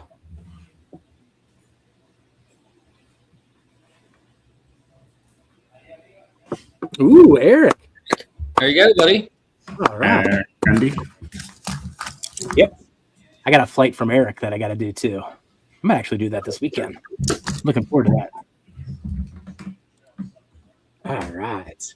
And now my flight, which will be my recent acquisitions. I haven't done any reviews or put these into like blind flights or any content yet. Old Granddad 114, Larrikin High Wheat Rye that I'm sipping on right now that is absolutely delicious, by the way. Old McBrayer, Cedar Brook single barrels, and then the OKI 10-year that was double oaked. So that'll be a fun new release kind of a flight for you to explore. And then, boom. William. Oh, okay. William. There you go, buddy. Congrats, William. I'll get you his info. I got to get it from him. I'm on the hunt for something else for William, too. So if I can combine those, that'll be perfect. All right. Well, congratulations, William. Congratulations, Eric. Congratulations, Tom. And thank you to everybody who contributed here tonight and is hanging out and continuing to hang out with us. Now, I think I can go until 10. Kelsey, Darrell, I don't know how long you can go if you got other things to do, but I think drop the link if anybody else wants to hang. I got to get off, but all right. No, because I'm sleeping, Marty. But I promised my wife that I would go watch something with her. So, well, Kelsey, any final words? No, thank you guys so much for tonight. I needed those laughs, so had a great time as always, and got some fun stuff coming out. So pay attention and hype the videos, watch the videos, share the videos, whatever you can do to help. We appreciate it. So, Yes, sir. All right. Till next week, Kelsey. see you guys. Cheers, guys. Cheers. Cheers, everybody. Well, I guess we're staying tight. No, we're staying. Yeah, we're staying. tight. All right, let's see here. I got to get the link. So let me hit this here. Copy. I'm just going to put it straight in the chat, everybody, and then I'll pin it. And we are open for business here. So let me There we go. So if anyone wants to hang out here tonight, let's get into some more trouble. I still want to explore the Old McBrayer single barrel and the Cedarbrook. But man, so far tonight, I do think this Larrikin high wheat rye is the best thing I've had tonight. And I said this to Top Jimmy, like, if we went to Larrikin and got to try some single barrels and do a pick, I think I'm most interested in the high wheat rye. I don't know if Greg does picks of this, though. But this mash bill, I am just thoroughly in love with. All right. So I threw in our spreadsheet. I just updated the winners today, so we have that in there, Jeff. Thank you, buddy. One less thing to worry about. Oh, actually, I didn't do it completely. I'm going to transition here. So I didn't put the winner. Oh, shit. Open. So Since we got the extra innings, I feel like a wardrobe change is in order. So club is officially open. Changing the shirt? Yeah, if anyone wants to join. Oh, the pub. The club is open. Nice. Club is open. What is Williams' last name? The one that won? Arkansas Williams? Franklin. Franklin? All right. Yep. Throw that in here. And then Darrell mentioned it earlier, everybody. I just changed the shirt. I guess I can. Bourbon Road Podcast, specifically the May 6th episode, was an interview with Copper and Cask. So go check that out. Todd sent us a few pictures of like all the things I got to sample during that conversation. Looked incredible. Darrell's gotten a chance to listen to it. I got to catch up to it, but man, hey, you should listen to the podcast every week. But this particular week with Copper and Cask too. Yeah, Steven dropped a lot of, I wouldn't say like a lot of knowledge, but basically just laid out his whole path of where he began, where he's at now, like the whole premise behind the Copper and Cask, how he got there, the blends, all that good stuff. Like it was truly a really good interview. Not just saying it because Todd did it. It was a good one. Crushing my dreams and hopes, Marty. Crushing my dreams and hopes. He says the high wheat's all gone. Yeah. See if Peo wants to hop on. He's asking, he's like, drinking, question mark? I think he was probably watching. Well, he's probably still watching. We're live. If you're in here, buddy, freaking click on the link. Or actually, I probably have. Oh, yeah, I got to pin that. Let's see. I'll get another wheel spin going. I sent him our Silver Spring, and he's like, oh, my God, it's very good. And I sent him a sample of Jay's Walleye, because I love that. Freaking really good. He loved ours. Red Frog. Who's Red Frog? Red Frog. Is that freaking Top Dog? It's Top Dog. Yeah, I think I remember that. His official coming out party. Everybody, it's Red Frog over here. Where's What's Red up, Frog? buddy? Oh, so you Hey, are guys. watching Bayho. You want to hop in or what? Do I send you a link? That was Jeff, What's up, did I John? really get you that? Well, the one thing that got me on my side was your name had a shield next to it. So when I knew you were a moderator, I was like, this is a name change.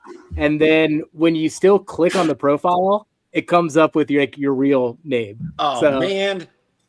So you disguised, you had me for about 10 seconds of like, what's going on until I clicked on it. And that's when I kept calling you Red Dog the rest of the night. Gotcha. But I did say I found you guys at WrestleMania. Yeah, so the Do what palate now? on the Templeton's way In better. the first shot, I told you I found your sign at WrestleMania. Yeah. It's like, what?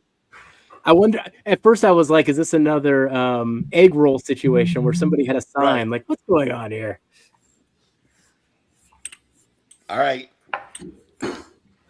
So, what What you do you getting got? into? here we go. Silver Is this Spring. the first time Oh, pour or wait. no? Wait, First time pour. Oh, that would be because it's not Tennessee breakfast yet. So, yes. Nope. Okay, So it's first time pour. let's get into it. Every time I see that, I just want to grab mine and just pour with everybody. I know, Every right? time it never fails. I just want to like just grab it because it's so good. Oh man, this Templeton is so much. I'm gonna put this back on the bar.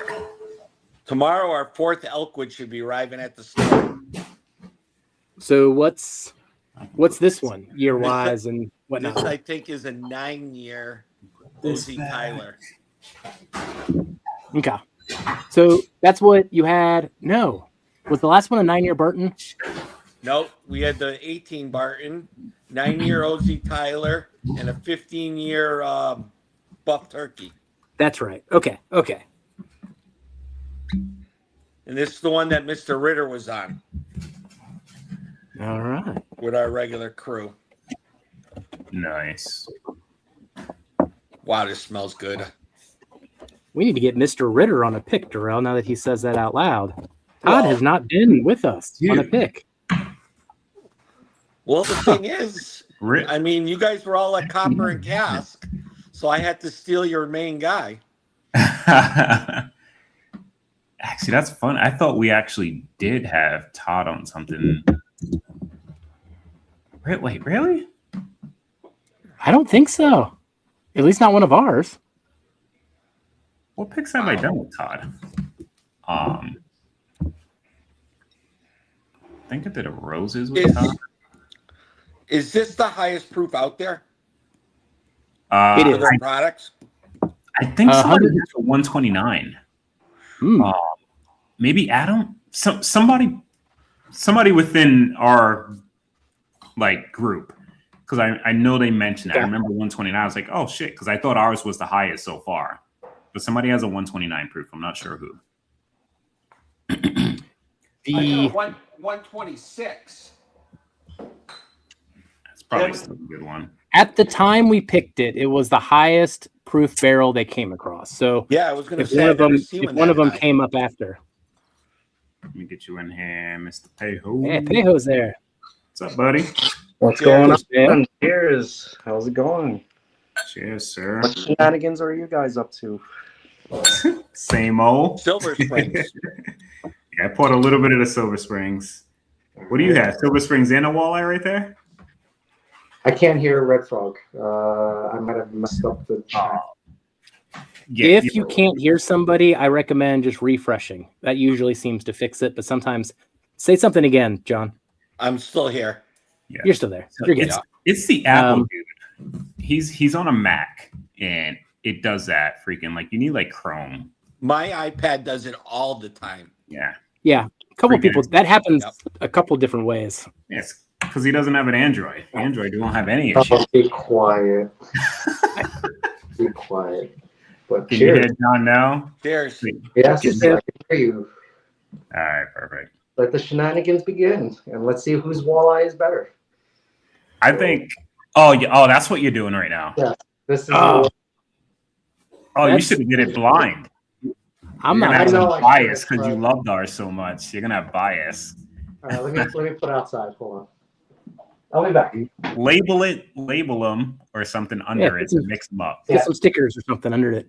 Yep, I'll be So I agree with Lance here. The OZ Tyler, what's still going to stick out with me, Darrell, when we look back and we don't have the OZ Tyler era anymore, is going to Mhm. be, well, what I guess I'm doing some implying here, that Nash Tucky that won our tournament 3 years ago now, Yeah. that everybody swore was 5-year Buffalo Trace. It's Yeah. clearly OZ Tyler, Yeah. and that set the course for its reputation in my mind now.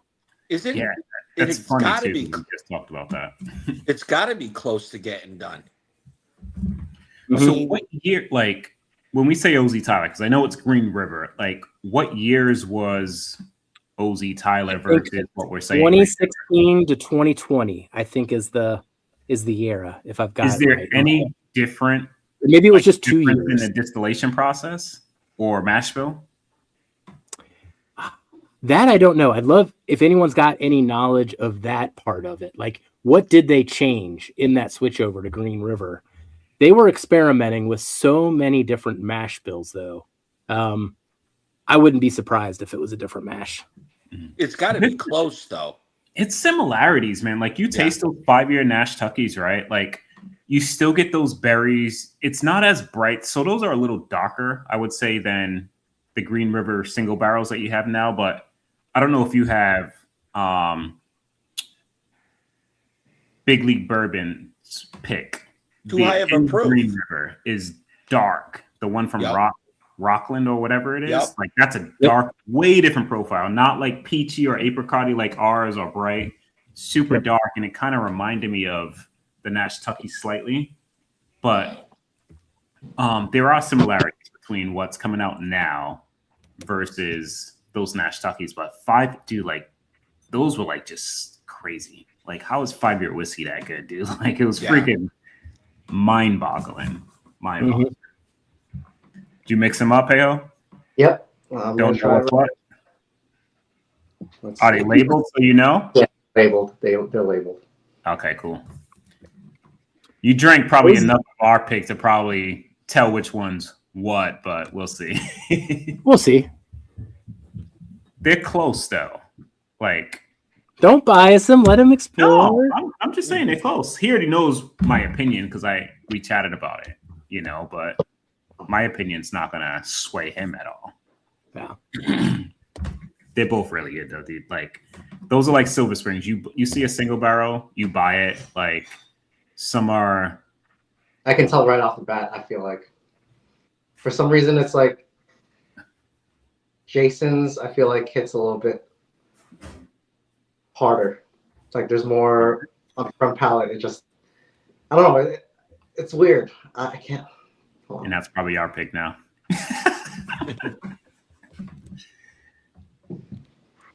I think the OZ Tyler thing, though, is interesting. I think the one thing I also take away of this is like how much, the whole conversation we're having right now centered around it. They didn't know what they had and they tweaked it. And there's no going back if you like make that move before the whiskey initially matures or whatnot, right? Like they went away from more of that cherry into the apricot, whatever they changed, whether it was the rye content or something in the process. But they had something, and they had something they didn't know they had until they already made a change when everything happened with the switch over to Green River. But I think you got to search everybody's single barrel picks to find that apricot. I don't think they're as consistent as, the ones that we did and other ones that, I did before. We didn't get all that apricot. The pick I did with you guys was the first one that I really got all that apricot, which I really enjoy. Which one? Oh, the Green River. The Green River. Yeah, the Beetle Dan up there. Yeah. He's lurking. Yeah, that thing was just all like peachy apricot. All the freaking orange fruits, dude. I wish I got that bottle. Oh, I missed out. Didn't you get the Green River, Payo? No, I didn't get the Green River. I got your Green River Yankee pick. That one was good too. Okay, so that has similar notes. Ours is better than that. Yeah, yours is better. Yeah, ours is better than that, but it has that same like peachy kind of profile for the Yankee one. It had like a peach apricot, but it's from what you're saying, yours is a little bit stronger. Yeah, higher proof, a little more richer, but not too far apart. Is Jason's walleye a higher proof? I think it's like 1 proof point higher, maybe. I think this is Jason's. There's not a big difference in proof, I'll tell you that. Yeah, I don't know. For some reason, I could just... Let me look right now. I think that one's Jason's based off the color. Yeah, that's Jason's. The color. Yeah, for some reason... There's a color difference between those two. Yeah, Jason's is a little darker. Yeah, I didn't know. I could taste it right off the bat. Yeah, you could see. Yep. There's a color. Just the slight... Was his aged longer than yours? Just a just a little bit. So I think right off the bat, I was like, I knew it. I like Maybe like a couple the months at nose. I like the nose, the front palate, and the mid palate better on Jason's. I do like our finish a little better. I can do another comparison here, but I think that's the only part of it where I thought ours had a bit more of a finish. But Yeah. Jason's barrel rocked. That's one of the best Mash and Journey picks too that I've had in a bit. Like that one sticks out to me as being my favorite, to the point where I actually need to put a score to this, Darrell, to decide if I would even nominate this in our tournament next year. I scored it, Like right? I think. that's where I am on that one. So Wait, I think I His scored nose it. is a tiny bit better. It's a tiny bit better. 8 years. it's darker. It's got a little more depth to it. It's Yeah. got a little more oomph behind it, and particularly the front of the palate too. I was Okay. at So it's probably right there. It's probably only 2 months difference. So because For ours some hit reason- the 8 something on on that. the spot. For some reason, it tastes a little bit higher proof. Oh, it's right there. Yeah, the proof's there. Well, age. Yeah. Well, the age is explicitly there too. Yeah. Oh yeah, it's 2.5 proof points too. 2.5 proof points. But Yeah, I immediately knew this was because I drank so much. For me, before. drink. It Yeah, drank. I mean, The finish hit a little bit harder for me. yeah, the finish a little bit. Jeff saying the opposite. I got a crazy question. With the what is it? A month or two difference? Yep. I mean, was that month or two difference a summer month or a winter month? Would that make a big difference? Winter. it sat No. longer in the winter, I would say. Wait, the dates are right there. Why am I? I've already played this game. Like when were you? We never talk about that. Is it better to pull a barrel in the summer or the winter? On a barrel. So they were laid down about the same time, just a month apart, and this one got to spend the entirety of the Mash and Journey got to spend the entirety of the summer with a little bit of the fall in it. Okay. So, and we had a hot season too, so that probably plays into it a bit. So it did get a bit more from that. Well, we got a new spreadsheet coming, Jeff. Yeah. More stats. That's what we need. More stats. Because I always wondered that. It has to play a big difference when you do barrel picks between What's up, summer and Stu? fall. Hop on. Cheers, Stu.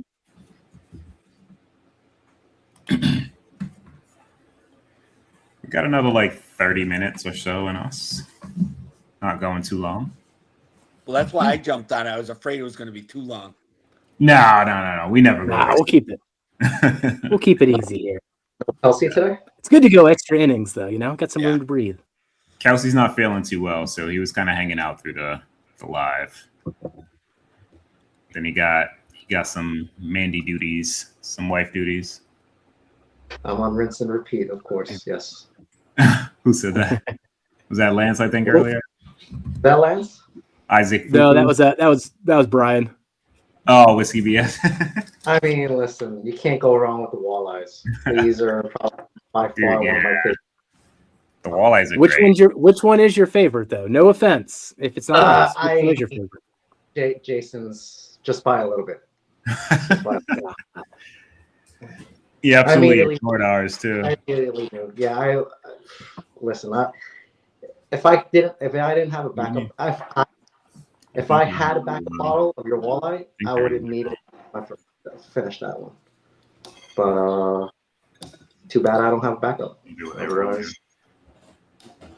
No. They were. You know, I've seen comments on what was it? Not our channel, other channels where people are like, "Oh, you only hype up your own picks." Like we can admit when someone had got a better pick than ours. Like we just evaluate the barrel for the barrel, man, and it's on our collection, so who cares? Well, especially when you do it blind. Mm-hmm. Yeah. Like I'd even do it blind, and I still put his a little above ours.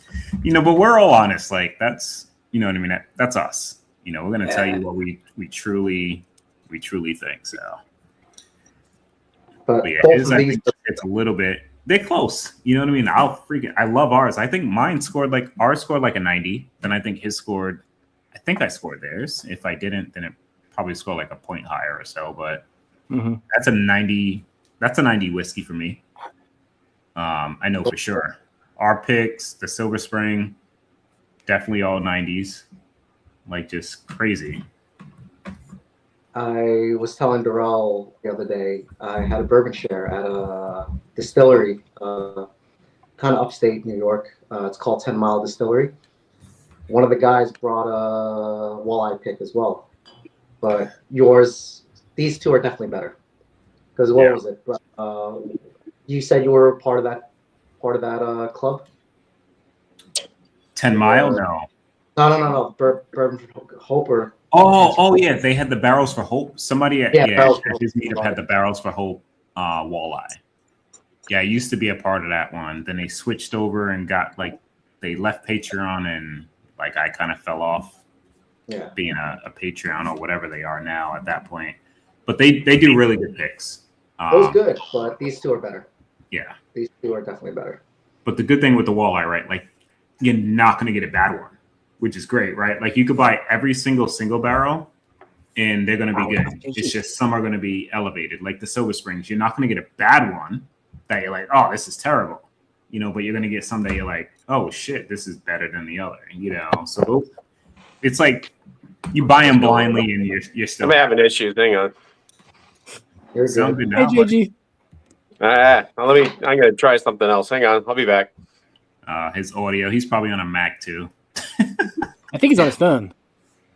He That's smiled, so he heard me. That's the finger experience. He's on a Mac. You guys got to get a freaking Android or a damn PC.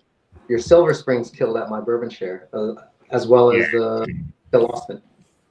Oh yeah, those are two really good freaking. About the K Loop, they liked all your picks. So nice. I'm glad other people outside of our normal people are experiencing them and enjoying them. Yeah. I would say, challenge me on this one. When it comes to any picks that have come out of our community for the last 6 years, essentially, $50, I would put Sticky Icky and our Silver Springs in those top two. And then I would still do the Trev we were talking about earlier, the Running of the Bulls. If we're talking about picks that were under $50, I think those are my top three. Which is tough to do. Yeah. Yeah. Especially at like a decent age too, right? Like obviously the light whiskey is going to be higher age, but the Silver Spring at 8 years. What was the third one? Sorry, Silver Springs, Running the Bulls, and Sticky. I mean, Sticky dominated our tournament on that bracket. Got to the final four. 4-year-old, crazy. Yeah, that price range is going to be under 5 years old. They're just right at it. Normally, right? Yeah. Dude, yes. Yeah. God. Silver Spring is just broken. That's fair, Lance. I was racking my head on like, what would I compete these against? Like, that's my top three. What's the next one? I'm not sure. I'm not sure if there is a next one. It would have to be a Blue Note. Like one of the Blue Note picks when they first came out were in that $49.99 range too, or close, $54.99, but they were close. Yeah. But what was the Green River? That was still $64.99. So we're a little far from 50 there. Yeah. It's a jump from there. Like under 50's just to find a brand that offers it, and then for it to survive the freight and everything else. Now you add the shipping on it. And how about favorite bottle under 7 years? Oof. Favorite bottle under 7 years? Yep. Of the picks. Of our picks. Yeah. That limits it too.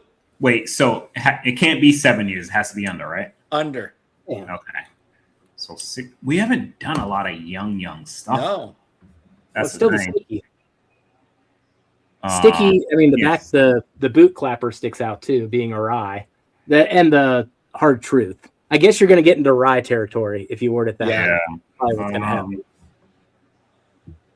I'm probably thinking maybe Sticky, just if I'm like doing a quick guess or for something that young. Which one's the Sticky Icky? Backbone pick that we did. So one of the first ones we did with Dan.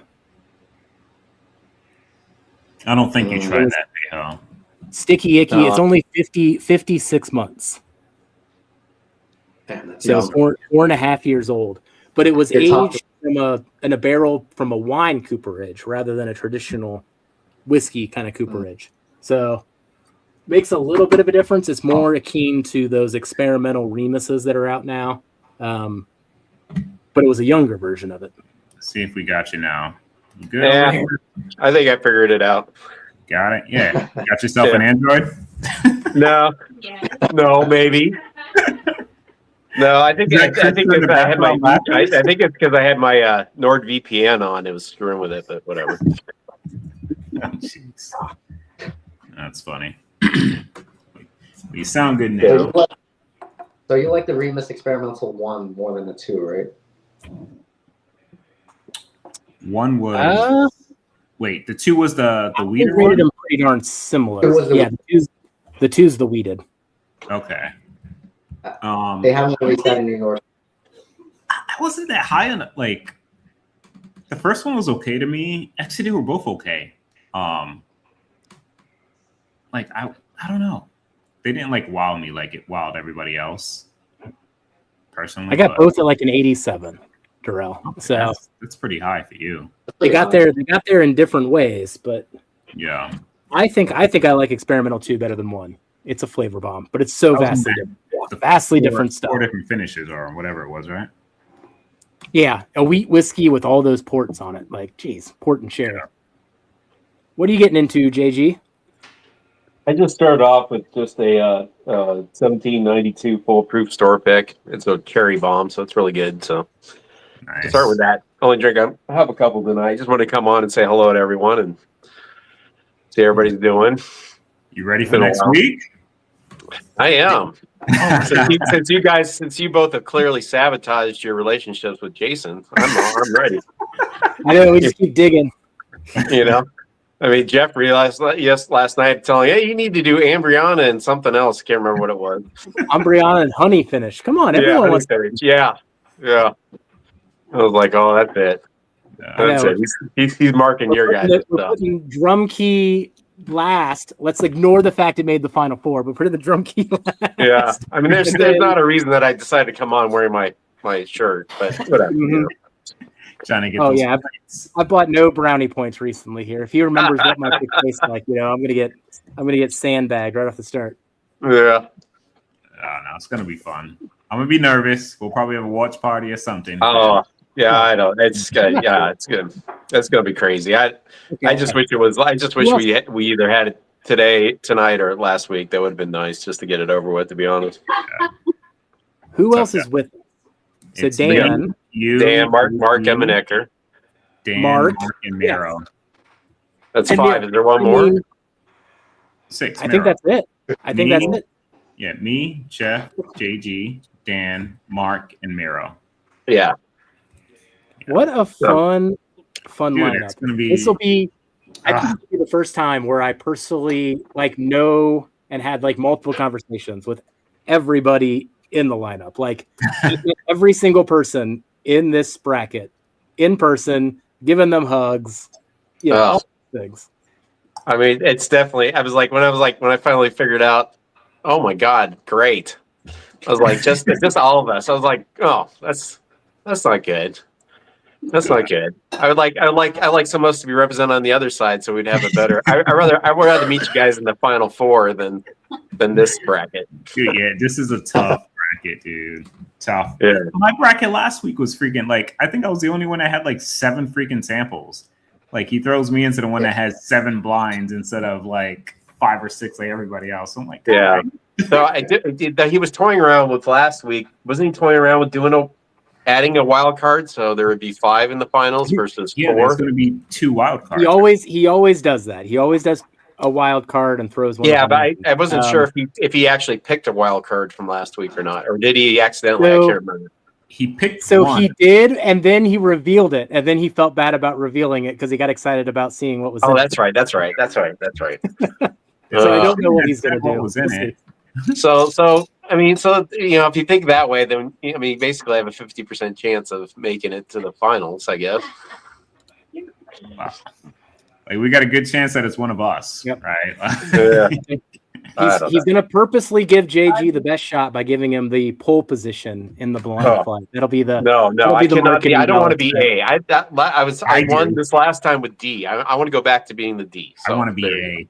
I don't want anything tainting what I have. Just give me Oh the first no, one. that's when I lost to you back in the day was A, because my theory with A is now you're compared to everybody. Period. Yeah, I'll take that versus Yeah. something tainting mine. No, well, no, I honestly, because I don't think we have to worry so much about someone else's whiskey necessarily tainting the other ones, because these are all blends that moved on. He wasn't going to move on with somebody that had Ambriana or something like weird. No, but like, Yeah. So mine, right? When I made it to the finals for Frankenblend, I was right after a 160 proof whiskey, and my blend was great. It was their number one of when it was in the flight. Then it just fell off. They're like, oh, the finish isn't good. Yeah, you went up for 160 proof whiskey. You know what I mean? Like, if I was A, I don't know if I would have won or not, but they definitely wouldn't have had that same opinion. Well, thank God mine's 165 proof then. Yes, torpedo him. Do it again. I did this year. But this is the highest proof I have turned in. Not by much, but it is the highest proof I've turned in. Okay, so that means it's like So 122. Out of 6 positions, what's the best position to be in? Then? I'd rather be the first, dude. Like, so they can get a fresh taste on it, then just judge everything else after that. I don't know. I think D goes. I really do think D pushes. I mean, I'd be interesting. No one's ever done that. Probably Jeffrey has. Jeffrey probably has some weird stat out there. Spreadsheet of every flight. We'll send AI to figure that out. That's how we burn all this energy and stuff. We'll be like, all right, I need you to go through every whiskey tube channel, and I need you to figure out which video is at a flight, and then I need you to record this information. It's like the NBA, dude. Oh yeah, you hit the first freaking 24-foot freaking thing from this and that with 2 inches and da. Like, they got the weirdest stat like every freaking game. Baseball, mainly basketball, but dude. Even A, he's 6 drinks into it before he gets to A. He's 6. He's like 20. Oh yeah, he gets. So it shouldn't make a difference what your order is. I know, but like there's some stuff going on in the head at that point where you're like, all right, let me focus. And you're also betting that he's going to take a sip of water in between. Yeah. I still rather be A, man. The good thing is I made mine pretty dark on purpose, so I can kind of know where I'm at. Freaking JG's he added coloring to it on purpose. He's like, I'll add just a drop here, just so it sticks out. Yeah, so I'll complete little tobacco. Got from I'll complete Chris's sentence here. If you're not first, you're Jeff, since I'm always the bridesmaid. One of these days. New York up 6, man. 2 minutes to go. Darrell, you're changing sports. Will he go play baseball? If I three-peat, Pete, that's my I told myself I would probably not go in, and everybody's like, "Oh, you just got to go until you lose." Like I much rather kind of be like a judge on one of them, but everybody's like, "You just got to go until you lose." So we'll see. If I lose this time, next year you're a judge. Yeah, you're going down. Next year I'm a judge. Well, you have to get invited too. I'll find a way. He'd get in there. I've got theories. I don't know if I want to say it publicly or not. I don't know if it even matters. I don't know if it spoils anything. I've never talked to Jason about it. Next Thursday. He said Nancy's not the judge. Okay. You asked him. I don't know how true that is. Maybe he's just saying it to say it. He could be just saying it. Because he was like, oh, when you clocking when she gets back? I'm like, oh, she gets back next week. He's like, how do you know? But I don't know. We'll see. Either way, it's gonna be fun. I'll be nervous, and we'll see who gets there, man. That statement, I don't know, brings up the meme. Hi, my name is Jeff. Oh shit. Oh wait, where are you at, buddy? You're drinking. You're not trying to hang out? We're not gonna be here long, no. All right. I got another, probably one more pour-ish or so. Whiskey wheel? Yeah. Do it up. JG is back. Sorry, I don't know what's going on. I switched browsers. We'll see what that happened. What browser are you running? I don't know. I just changed to a different one. The other one. He's The on he's on Netscape. Yeah, that's not working. That's what he's on this It guy. ain't working. It ain't working. All right, guys. I'm gonna drive me nuts. Ah, later, Gigi. Oh, is it truly messing up? Ooh, Oh, I thought you said it's not working. Poppins. Do you want to What did I go say? with a little old sherry? Yeah, I'm gonna restart my phone and then try it. Sherry Poppins. What are you thinking? Sherry. Freaking old cherry backbone? You gotta clear out fucking memory. The Backbone? Should I open one in honor of Oh, Backbone? you don't have one open? You don't have one open? No, but I got like 2 or 3 backups left. Oh, freaking Vic gave me his bottle. He didn't like it, so let me grab it. Let's see what I got here. Oh, Sherry. Oh, Sherry. Oh, shit. All right, this. All right, I got 3. I got 3 left, Darrell. Why not? Here we go. Do it up. Man, This I one. don't love that one. Barrel So- date, March. This is 2015 barrel. Holy shit. Well, this one would kind of fit in that lower cost one too, because it was 5 years old. I think it was 60 at the time. But man, did I add? Ooh, we'll have to keep this in mind. If we pick a finish to Backbone, there was 235 bottles of this. 200. Does it say it there? Yeah, Where? on the front. Oop, I got something. Oh shit, 115 to 2. Damn, 235. Yeah. Oh, I haven't had this in a long time, Darrell. I'm looking forward to it. Me either, dude. It takes so little influence for me to like be like, yeah, let's open up something. Pour a little bit of that. I am proud though, John. If you can still hear me, there's no floor whiskey. I've been doing good. I got 3. 3 floor whiskeys right there. This guy's taking a ladder to go 8 feet up in the air. Oh, is that the lineage? Nope, it's the Jim Beam bourbon whiskey finish and PX sherry cask. Oh, that's yes. the one that you had, Jeff. I tried that from you. Yes, that 10-year. That was good, man. That was one of the most expensive bottles I bought in that era. That was really good, What was actually. MSRP? It cost me $200 back in 2019. Yeah, that's back when we first That's started chatting, because that was one of the earlier ones that you gave us around 2020 or 2021. Mm-hmm. Gave it to us blind, actually, too. And we enjoyed that one with Austin back in the day. Yeah. Oh man, Ooh, dude, the big sherry on this is crazy. Yeah, so this one, Pejo, was it's MGP, so it's 21% rye mash bill, and it doesn't say how long it was in sherry. I think it was in a sherry barrel. Ah, there it is, for almost a year. So the way that Backbone finishes things, we talked to Nolan about this, but some people are very precious about how long they finish whiskey. Like they'll try it every single day, and then they'll make the call like 3 weeks in, like, okay, it cooked enough in that finishing cask, and they'll pull it. Nolan is just like, nah, I just pour the whiskey in it and it sits there for a while, and when it's ready, it's ready. Like, I don't care what happens in it. Like, he's just got kind of like, it goes through seasons. Sometimes it tastes bad. Eventually it tastes good. But to his point, you got to leave it in there to see what happens, because even if you pull it, you don't know if it's ever going to get better. Right? It could. Oh, God. I forgot what that smells like, Darrell. Oh, so many memories.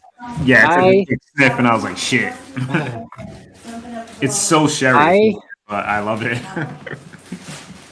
So when these picks go underrated, at least when they used to sit for a little bit, I guess I talked about that with the running of the bulls. Like, I will just, every time I buy something new, it was like, add it to the cart, add it to the cart, add it to the cart. Like, I don't even know how many of these I bought. I might have bought 9. I literally might have bought 9 of those. Every time Jason came out with a new pick on shared pour and it wasn't sold out, it was right back in the cart.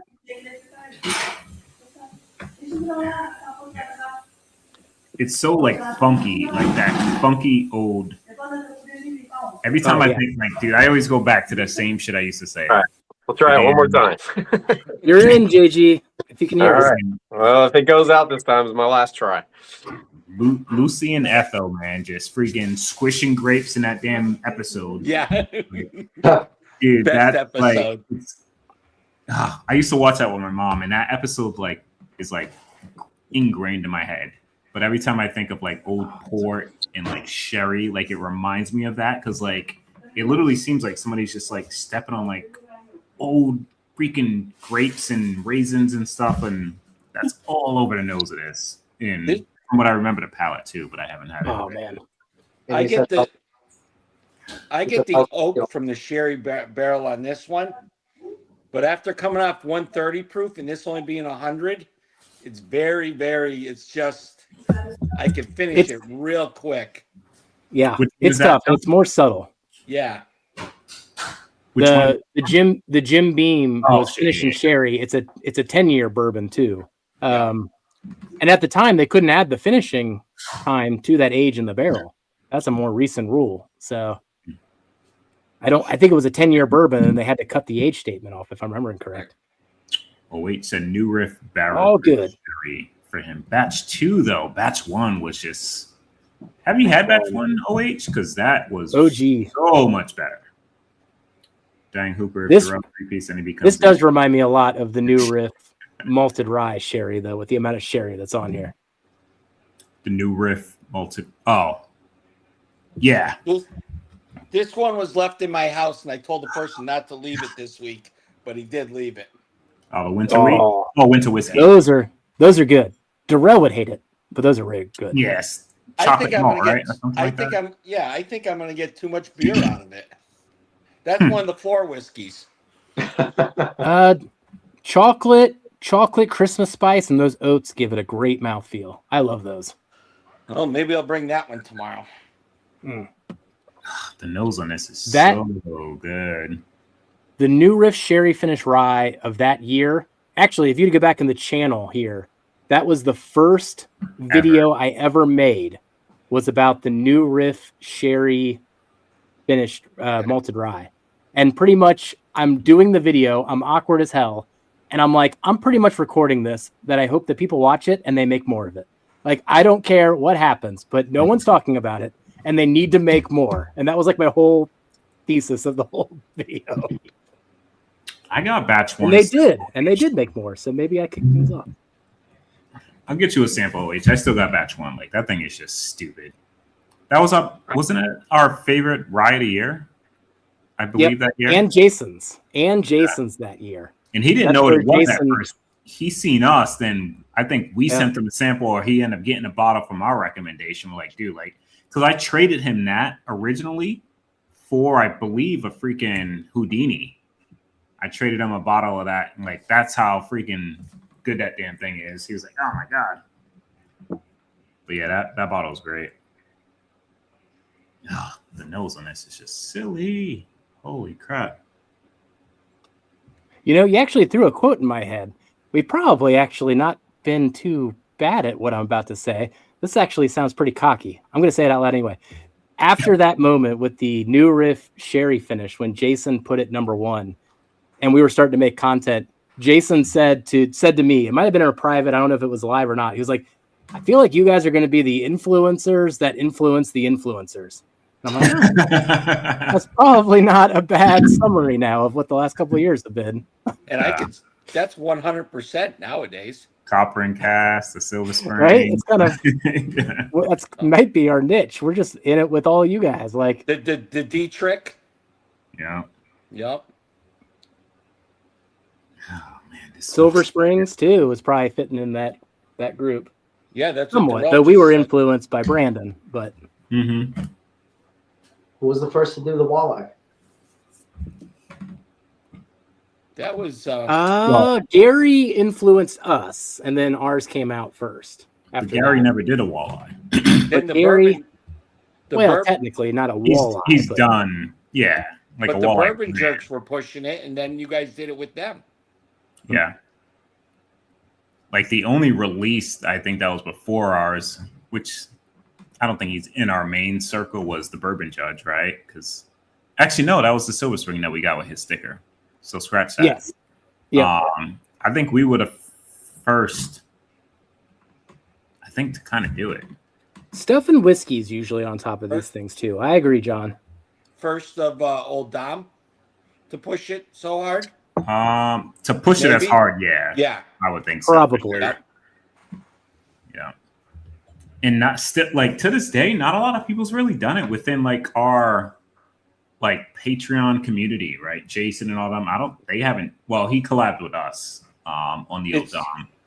It's on our list. That's one of the next ones. We just turned down Old Forester. We just went through Old The Black Louisville's. Label or blue? He brought in the blacks, and we said no They on weren't? every single Really? one. Okay. Yep. That's surprising on those. They Yep. typically pretty good. Then we did the Old Louisville's, and there was something else that I don't know. I'll find out more tomorrow what the thing is. But he really wanted the Old Forester, and we just said, no, you're going to get a full barrel, and you're not going to move it at $80 a bottle at all. No matter how good it is and how The Black Label is $80. It's got to be up there. What is an $80 nowadays? What is Yeah. the blue Barrel label? I pick. thought the blue label was $80. Blue, no, 100. blue, No, blue 100. labels are higher. yeah, it's Oh not, wow. Okay.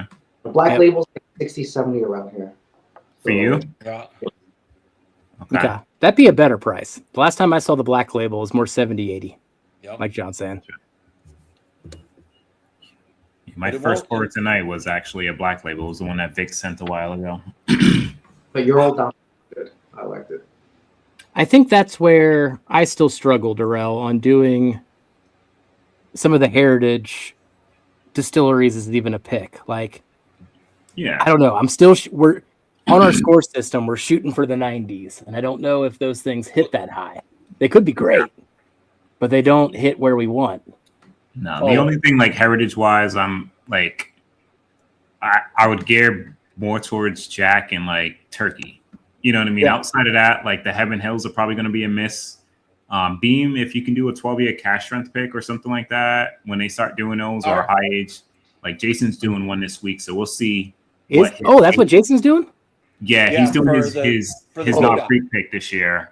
Oh, not this year. It's a but he's 12-year? doing that We don't know if it's 12. He asked him for a high okay. age. Okay. So But- it's not going to be labeled as a 12-year cash strength because they haven't done like the single barrels for those yet. But it's a single barrel, so we'll know the age anyway. So he asked for something high age, so I imagine it's higher than it's the 9 years they've been doing. But I hope so. They got to get back to that. he's doing that Friday, I believe it is, that pick. But he has like 4 picks like in line. He's looking at like a McBrayer. He's looking at that one. Yep, getting the blitz picks done. Oh yeah. Are you joining, JG? Wait, Now I'm filled in. is he? Yeah, Scott did an update on Patreon of everything they were doing this weekend. Yeah, I was hanging with them yesterday on what was yesterday? Monday, Tuesday, Marty's, and they were chatting about it. But yeah, it's like 4 different potential picks that they could be doing this weekend or this week. Our next one is Old Granddad 7-year 114. I know Jeff had a bad one, but as soon as we tasted the one we had, we requested a barrel pick instantly. So we're crossing our fingers that we want that one. Old Dom is anytime we want to go, but yes, that's the one we want to do a pick of. Yeah, you got the same barrel as me too, Payho. Yeah, I know. I love the nose on mine too. Like, we'll see. I'll get second opinions on it. I am not sold on that thing. John, your people are. Is it a store pick version? We requested a store pick version. Gotcha. Okay. Hey, now's the time to request those type of things, right? You miss all shots you don't take, and it's now time to take some shots. And Proof in Wood really wants to. They sold us the Presidential, and their stuff is pretty good. And the owner actually came in and had Tennessee breakfast with us one day, which we were shocked because we didn't even know he was going there. And we went through a bunch of samples. What time do you do Tennessee breakfast, John? 9 a.m. Jesus Christ. Well, that's wild. So Silver Springs was on the breakfast menu. There was one other one, John. Well, we have our Elkwood. We have the Jack Daniels that are coming in. I'm going to bring the new Riff. And I don't know what the other guys are bringing. And our Elkwood should be in, and we don't know if a vendor's going to show up tomorrow. Okay. And if it's a good morning, then we walk down the plaza and we have Mexican food before we go home. Is it every Thursday or? Every Thursday. Every Thursday. Okay. This week it was Thursday and Monday for me. Sometimes it's Thursday, Fridays. Sometimes it's Monday, Thursday, Fridays. It all depends. Gotcha. Renee away? Renee's away till Friday. It's funny. She left New York and her plane got diverted to Louisville because she's on her way to Arkansas because the plane took off with too much of a headwind and it doesn't have enough gas to make it to Arkansas. So she's flying into Louisville just for a fill and go to Arkansas, which is How did they crazy. not fill it up before she left? Because it was either fill it up or ask 14 people off the flight. Huh. Yeah, so fill it up. But they didn't. That like I said the same thing with her text messages. We have to go to Louisville because the wind is so strong. We're going to burn off our fuel trying to fly through it. So an alternative is to kick off 14 people or get fuel in Louisville. And that's American Airlines. That's wild. I was Yeah. gonna say, it sounded like Spirit. R.I.P. Where was she coming from? New York to Arkansas. She's going tonight. What the hell? Yeah. A full tank of gas on a plane should make it regardless of the damn headwinds from New But York. they never to fill a full Arkansas. tank. No, but wanna- normally they fill up before you leave when you're on Yeah, the but they jet only lag. fill enough for you to make it to where you're going. No, they fill it up to where there's some reserve left, But not much. This is like the Seinfeld version of flying over here. There's some, yeah, I know. Just fill the tank. Like, what are we doing? I was on a plane coming from It's more Atlanta. weight though. I was coming on a plane coming from Atlanta to Nashville. We did 2 touch and goes, and the captain says, if we try it one more time, we will not have enough fuel to land. So we flew to Knoxville, 60 miles away, and stayed there, filled up, and then went to land at Nashville. So you know what I heard, that before they land, right, they dump a little bit of the fuel before they do for, like, I guess for, I don't know, what was it, like purposes of, like, just say they crash, they don't want, so that's probably why they didn't have enough fuel left, because he kept dumping the fuel before he actually. They have it calculated to just a little extra on every flight you go on. It's yeah, because you see, like, any town or city that, like, close by to an airport, they have a high cancer rate because they release the jet fuel over their area. How do you miss that? So, There was a movie circa mid-90s, so I'm going to apologize if I spoil this for anybody. It was Kurt Russell, Steven Seagal. I believe it was called Executive Decision. yes, And it was Russell was the they were president. trying to refuel the plane scientist while it was in midair. yes. But then Steven Seagal was supposed to be the star, and they killed him Yeah, off he died in the first 10 It was, minutes. And everybody was like outraged about Steven Seagal dying. It was still a good movie, but he died spoiler. in the first 10 minutes. They tried Executive Decision, though, right? Am I right on that 100%, one? yep. I need to watch that one again. I need to watch that and was a Speed. freaking Now that I'm B2. going to bring up all these like mid-90 movies. It was a stealth bomber dude that was Yeah, it was a stealth trying to bomber. connect under the freaking the jet, then the freaking whatever. Yeah. Yeah, like It's the just pump you see came him down. fly The pump out. up. Yeah, I'll send Renee that info so she can watch. And John Leguizamo was in there, dude. No, yes. Was he the bad guy? No, he was a good guy. He was No. one of the paralyzed. like stealthy like Yeah. people because he Okay. threw on like the night vision goggles. He was one of like the whatever they doused. No, the black guy was the one that got injured, and he was like on a stretcher the entire time. Yeah, he was like not Cappy. That was Louis Gossett Jr. I know who you're talking about. I don't remember his name, but I don't remember his name. I The do Terminator. remember John Leguizamo The Terminator. being in there. That was actually a good movie, dude. But I thought the same thing you said, Jeff. And I was young back then. And Steven Seagal was a big actor. Like a lot of the trailers were like all him on there, right? Then yeah, he dies in the first like I don't even think it was 20 minutes. Yeah, 10 minutes. You know, I was like, what the heck? But like I said, it was still a good movie though. Outside of that. That was with Halle Berry too. Halle Berry was in there. She was the freaking stewardess. Yes. Only movie Seagal died. I think he did. If he only did movies, he was last survivor except for that. Yeah. Halle Berry with her short hair, super young. Freaking serving food. So Steven Seagal's done a train movie, and he's done a warship movie. You guys remember those? Train movie was the first freaking what is it, Under Siege or whatever? Yeah, That's the ship movie. No, that's a ship. Yeah, Under Siege is a No. ship. Well, like the second one. There was one on a train. Yeah, the second one might have been a train then. Is the answer Under Siege to both questions? No, definitely Under Siege 2 or whatever was on the train because they had like the satellites that can freaking like shoot shit or whatever it was. I remember that freaking. I remember that. Tommy Lee Jones was in the ship one. Yes, and that's when freaking homegirl jumps out of the cake. Yes. So who was the bad guy in the train one then? I don't remember. I can see the actor, but can't think of the name. I don't remember. That was a good one, though.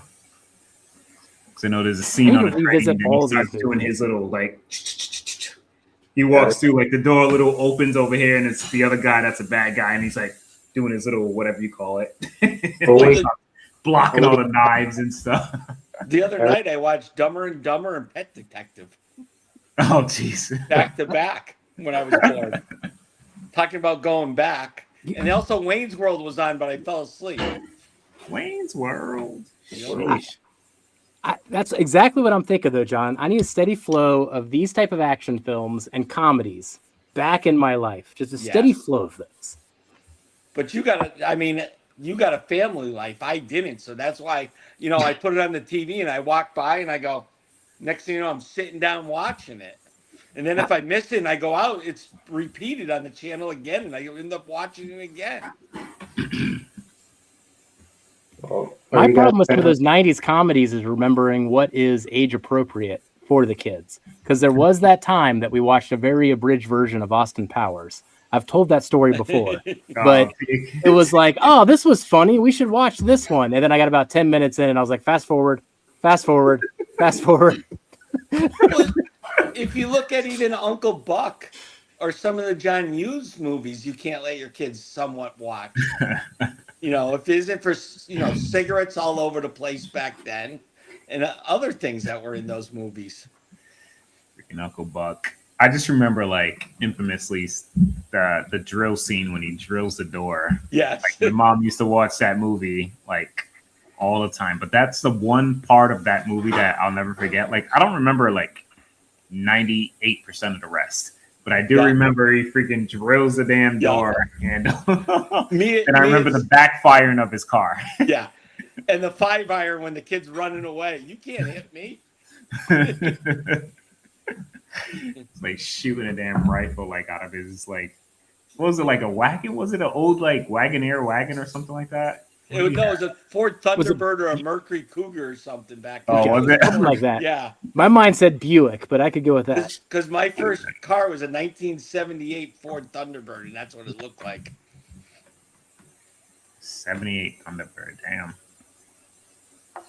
Shows you how old I am. For my time. Yeah. Oh, man. You guys are talking movies. You guys are talking movies, and I might have already been married. Could have been. Yeah.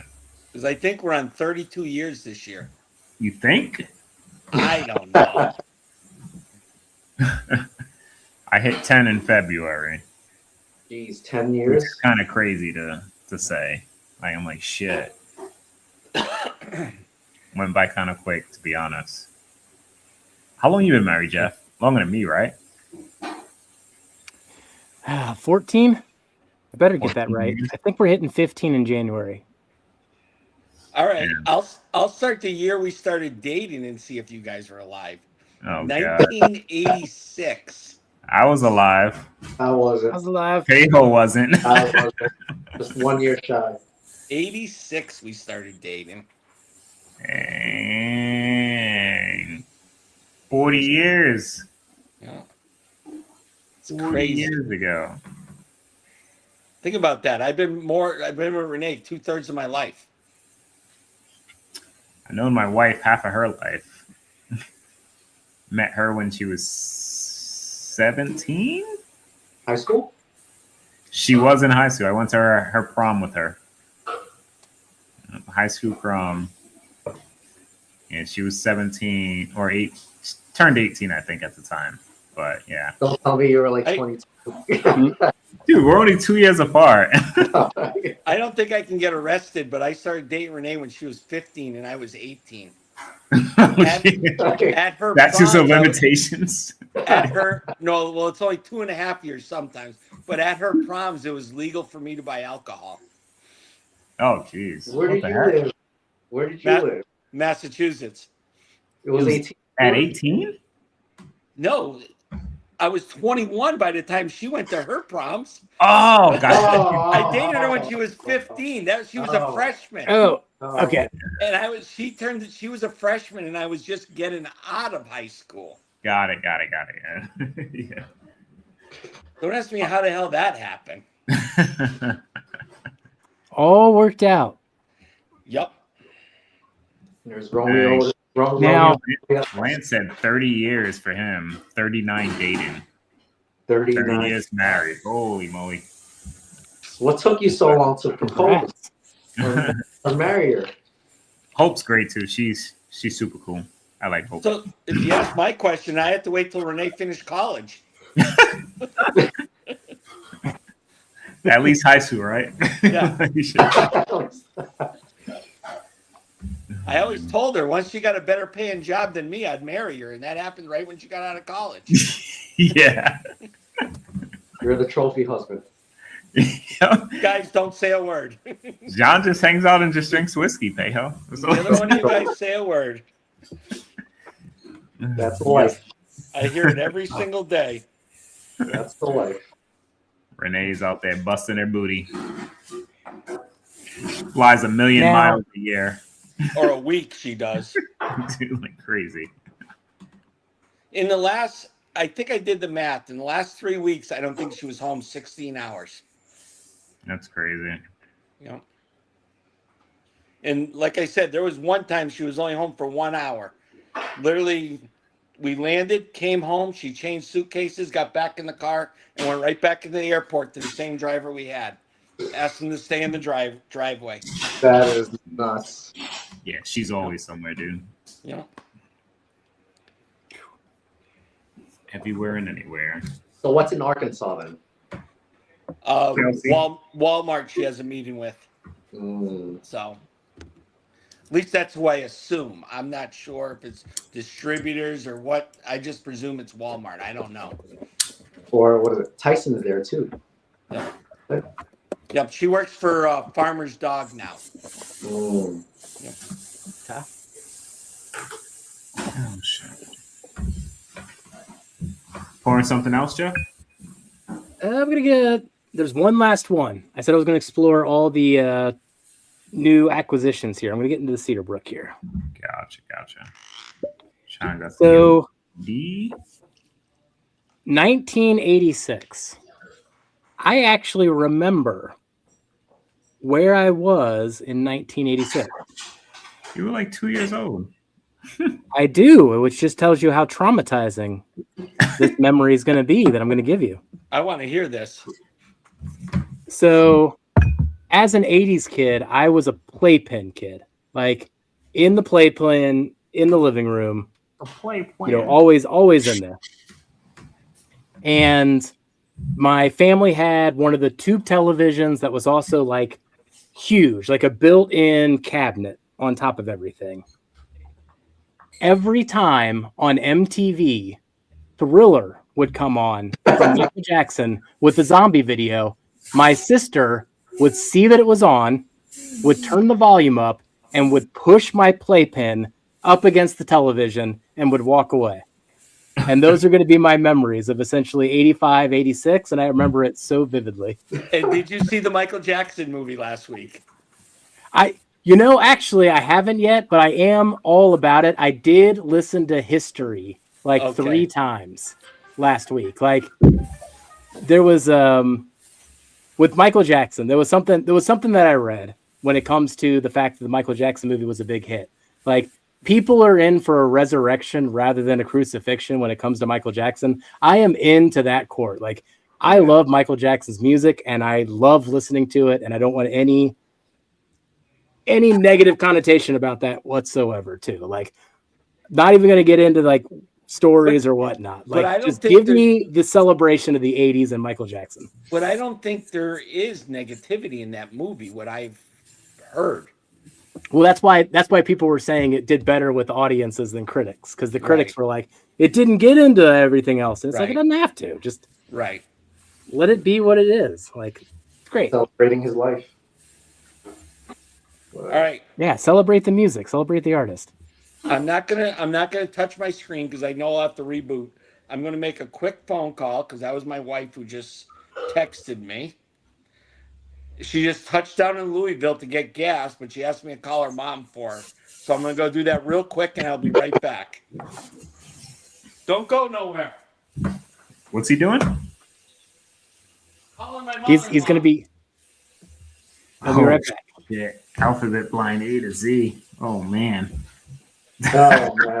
All right, I'm in. Lance, I'm going to give you a heck of a blind. We'll see.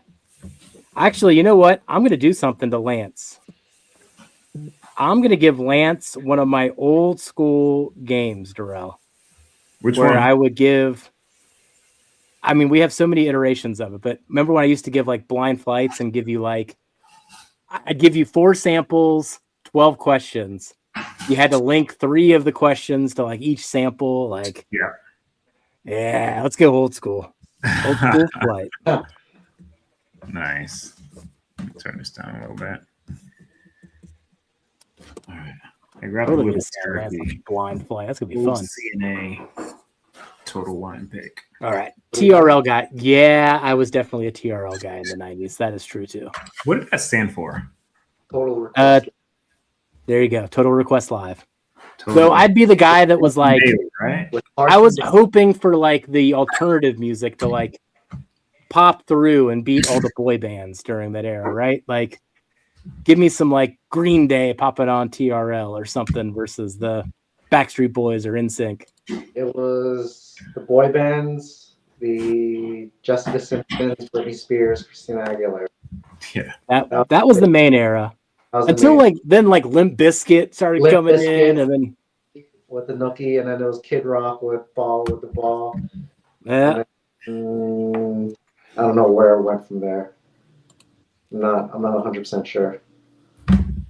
I mean, if you join OH, there's another wheel spin, maybe.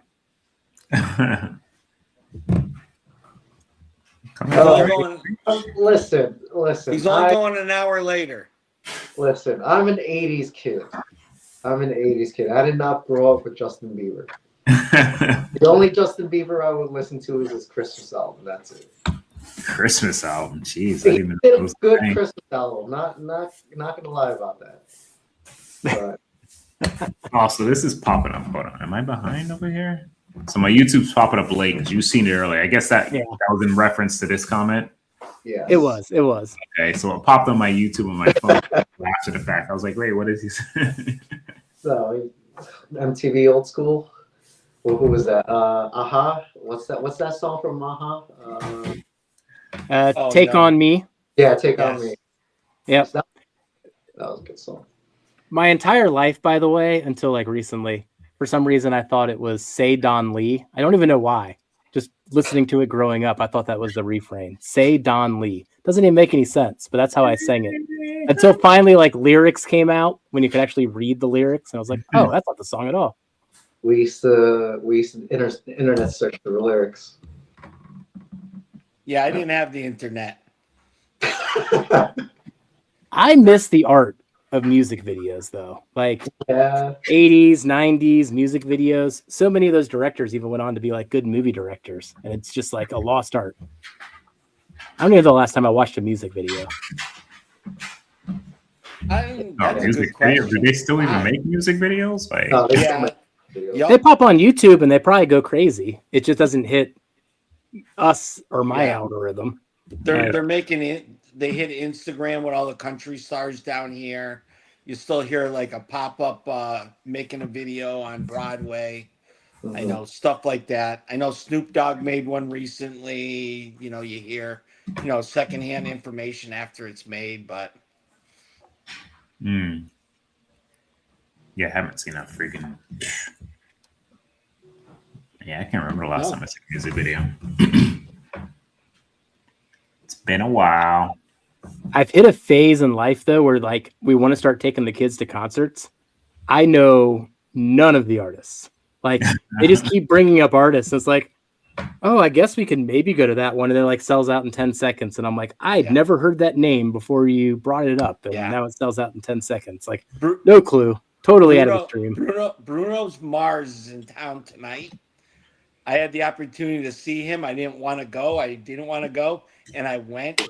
And I guarantee, like everybody else says, it's the closest to Michael Jackson you would ever see. He's a good performer. I have no idea. The guys on that stage, I don't know how they moved like they did the entire night. It was crazy. Yeah, Bruno's good. Bruno's a really good performer. He's got some hits. Yep. He's got some hits. But I went in there blind, not knowing anything. And I was like, walked out of there saying, I want to go back again. Yeah. And my wife was the same with Lady Gaga. She got to see her this year and she was like, oh my God, I couldn't believe it. Yeah, she's a good performer too. Yeah, she's a good performer. No lip singing. You know. And she has a good voice. Yeah. Now, I did buy tickets to Bourbon and Beyond this year. I don't know if anyone else is in here or if anyone else in chat's in, but I am all in on Bourbon and Beyond. Yeah, but you also know that the only thing that's left is night tickets. Oh, really? Don't you listen to the Bourbon Road?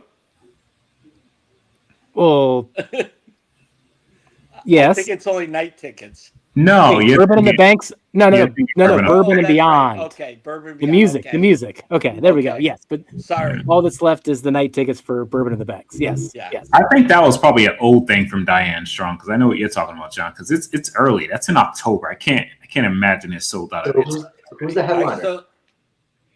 I don't know. They push it hard. 2 weeks after the event. Yeah, but like this is May. It's not knowing who the headliner is. June, July, August, September. Two different events, Pejo. There's two different festivals. Right. But yes, Bourbon on the Banks does sell out quicker and quicker each year. Like, yeah, a couple years ago we were interviewing Diane and helping them hype and sell tickets because we loved it so much, and now it's like they already got everything settled. Yeah, like great festival today. The intermission in the Bourbon Road was like, it's Diane Strong saying that, like, yeah, they're sold out for like regular tickets, and it's just the late ones that John's mentioning. I was like, it seems like it was an old one. I'm like, are they really sold out 5 months early? Like, what the heck? I don't know, but I don't know if it was an older. And the one Jeff's talking about. A coworker of mine bought tickets to a certain artist's concert, and we're just going to say he paid $400 for 2 tickets. And he's like, "What? Wait, he's playing at Bourbon and Beyond, and the tickets were half the price for him and his wife to go." He's going, "You know what? I'm going the full weekend to Bourbon and Beyond rather than going to this one concert." He goes, so he can see so many artists. Yeah. And our friends, I think, went there last year to see Kid Rock, maybe. Was there one night, if I'm not mistaken? But wait, is this thing you did last year, Jeff? With all the artists? No, this will be the first time I've gone to this music festival. Wait, there was one last year you went to, right? That had like a whole plethora of people. I thought you were going to that. No? I may be mistaken, but I do remember something being in Kentucky. I thought you said you were going, like you and Dana, to a big music festival that had like a shitload of freaking people. This year. No, last year. I don't know about last year. I have not gone to a music festival since the National hosted a music festival in Cincinnati. I think that's the last time I went. It was definitely you talking about it, dude. Like when is this one? This is when? So this is in September. Here, I'll pull this up, Pejo, if you haven't seen this. Also, maybe you were talking about it in that's blurry. a few months back. But you can make out the headliners at least. So we got Foo Fighters, Queen of the Stone Age on Thursday. Oh, yeah. You brought that. Mumford and Sons. Foo Fighters is cool. Yeah. Because I remember Stapleton. Yeah, Stapleton on Saturday, and then Dave and Hootie are the headliners on Sunday. And then it's like this combination of what's going on right now where all the 90 bands are coming back. So what are you more excited for? Counting Crows. Be Stapleton for me. What are you more excited for, Jeff? So I'm excited to see Foo Fighters again. I'm most excited for Dave Matthews Band because I had really good tickets to Dave Matthews Band that got canceled because of COVID. So that's a redo for me there. And then anytime I can see the Flaming Lips, and then I know Father John Misty is further down this list and blurry, but I'm excited about those type of things, man. Give me a music festival. Let's go. You guys are way over my head. I'm going to see this Friday night. If Renee's up, I'm going to see this new and upcoming comedian in an outdoor amphitheater here in Tennessee. I think his name is Jerry Seinfeld. He's up and coming. Is he actually performing? Yeah, I'm seeing him Friday. If I make it there Friday night. Nice. If she doesn't fall asleep on me, I'll be there. I don't know. Is he good at stand-up? I'm not really. This will be the third time I've seen him. He's very dry. You have to be used to that type because it doesn't come out funny, but it is funny. I like Matt Rife, man. That's like my like new up and comer like that comedy. Renee loves Matt Rife. Dude, his crowd work is so great. Like he's so quick with like just saying stuff. I'm like, how do you even think to say that quick? Like, dude, like, yeah, I would love to see him. He was out here not too long ago, but I missed it. I didn't even know. The other one that we used to see was the heavier set guy from Nashville that passed away. That we've seen quite a few times. Oh man, John Candy. Who? John Candy? No, it was a young kid. His wife and him were here from Nashville. Real heavy guy, but this guy was funny as hell. Oh, yeah, man. I don't know who that is. Yeah. Andrew Schultz is okay. I mean, Josh Fritz, Andrew Schultz is one of my favorite comedians. Charlie Chaplin. JG's throwing shots over here, John. I still like Chris Rock. Not yet, Charlie Chaplin. Charlie Chaplin was skinny though. That's just Robert Downey Jr., right? Yeah. Excuse me. And Lance is over here just dropping bombs. Like, who saw Nirvana and Metallica and Ozzy? And I remember having a music CD. It was Nirvana Live. And I wanted to be like this hot shit back then. Like, so I would just grab like random CDs and think I was like listening to cool stuff. But it was a CD my mom had. But it was Nirvana Live. I didn't even know who they were. This was I have that exact album. It's probably tan and color with the 4 Polaroid like pictures of the band around it. Yep. Exactly. Dude, this is, and I can probably put you within 2 years of when this was released. So I remember the exact house I was living in, and I was either in third or fourth grade. So I would have been 8 or 9. So 93 or 94. Give or take a year, right? 94 is the right year, I'm pretty sure. Yeah. Yep. like it's crazy. That's how it kind of is with like whiskey and shit. And then- you know what I mean? Like you get these little memories. You're like, oh, I remember exactly where I was. I remember the house I was when I was looking at this damn CD cover. Yeah. You know. So That's you got guys the best are gonna, rendition of aneurysm on it too. you guys are gonna love this text that I just got from our group. So the old Louisville that I told you guys about, all of us didn't go Yep. through it yet. They already took a price drop from 100 down to 80, and we don't have to buy the full barrel No, on the 3 samples they sent us. Why was that? They just want to move the product. That's the only thing I can think of. half barrels at a way, man. I don't mind that at all. No, I agree with that. Because I know Travis just tried it yesterday, but the owner wasn't there, so I know he didn't give him an update. I was supposed to give him an update tomorrow. But they're all real good, and $80 for a half barrel, I would do that Trying this next. with a group. Oh shit! I forgot you had that bottle. Is that the 100 120. or 125? Thank you, Kobe. Appreciate it. We went the half barrel route on the Old Dom weeded whiskey. So we did do. Yeah. They gave us that option and we took it. It was more. Hey, it's a wheat whiskey. It's an 8-year wheat whiskey. Yeah. Trying it out. That part of it, you just don't know. It's really, I mean, it's great, but we just don't know if people would be turned off by the wheat whiskey part of it. So it's like we get to do the best of both worlds. So we get to get it out there, and I feel like 80 is within a good range. And one of the other things, when you get a half barrel, they hold it, and you have the option to buy the other half if it sells out quick, we were told. And the other thing is we're getting a lot of people seconds that didn't buy the full barrel on some of those. Okay. And if they're We'll not, have to actually note that, Darrell, with Clark. That's As what we say that Old out Will. loud. He's saying check in on the other half of the barrel once we sell Yeah. the Old Dom wheat. Like, Yeah. if it's Because- as good as we think, like we say it is, like we might be able to double. We might be able to double dip and get the rest. Yeah, right.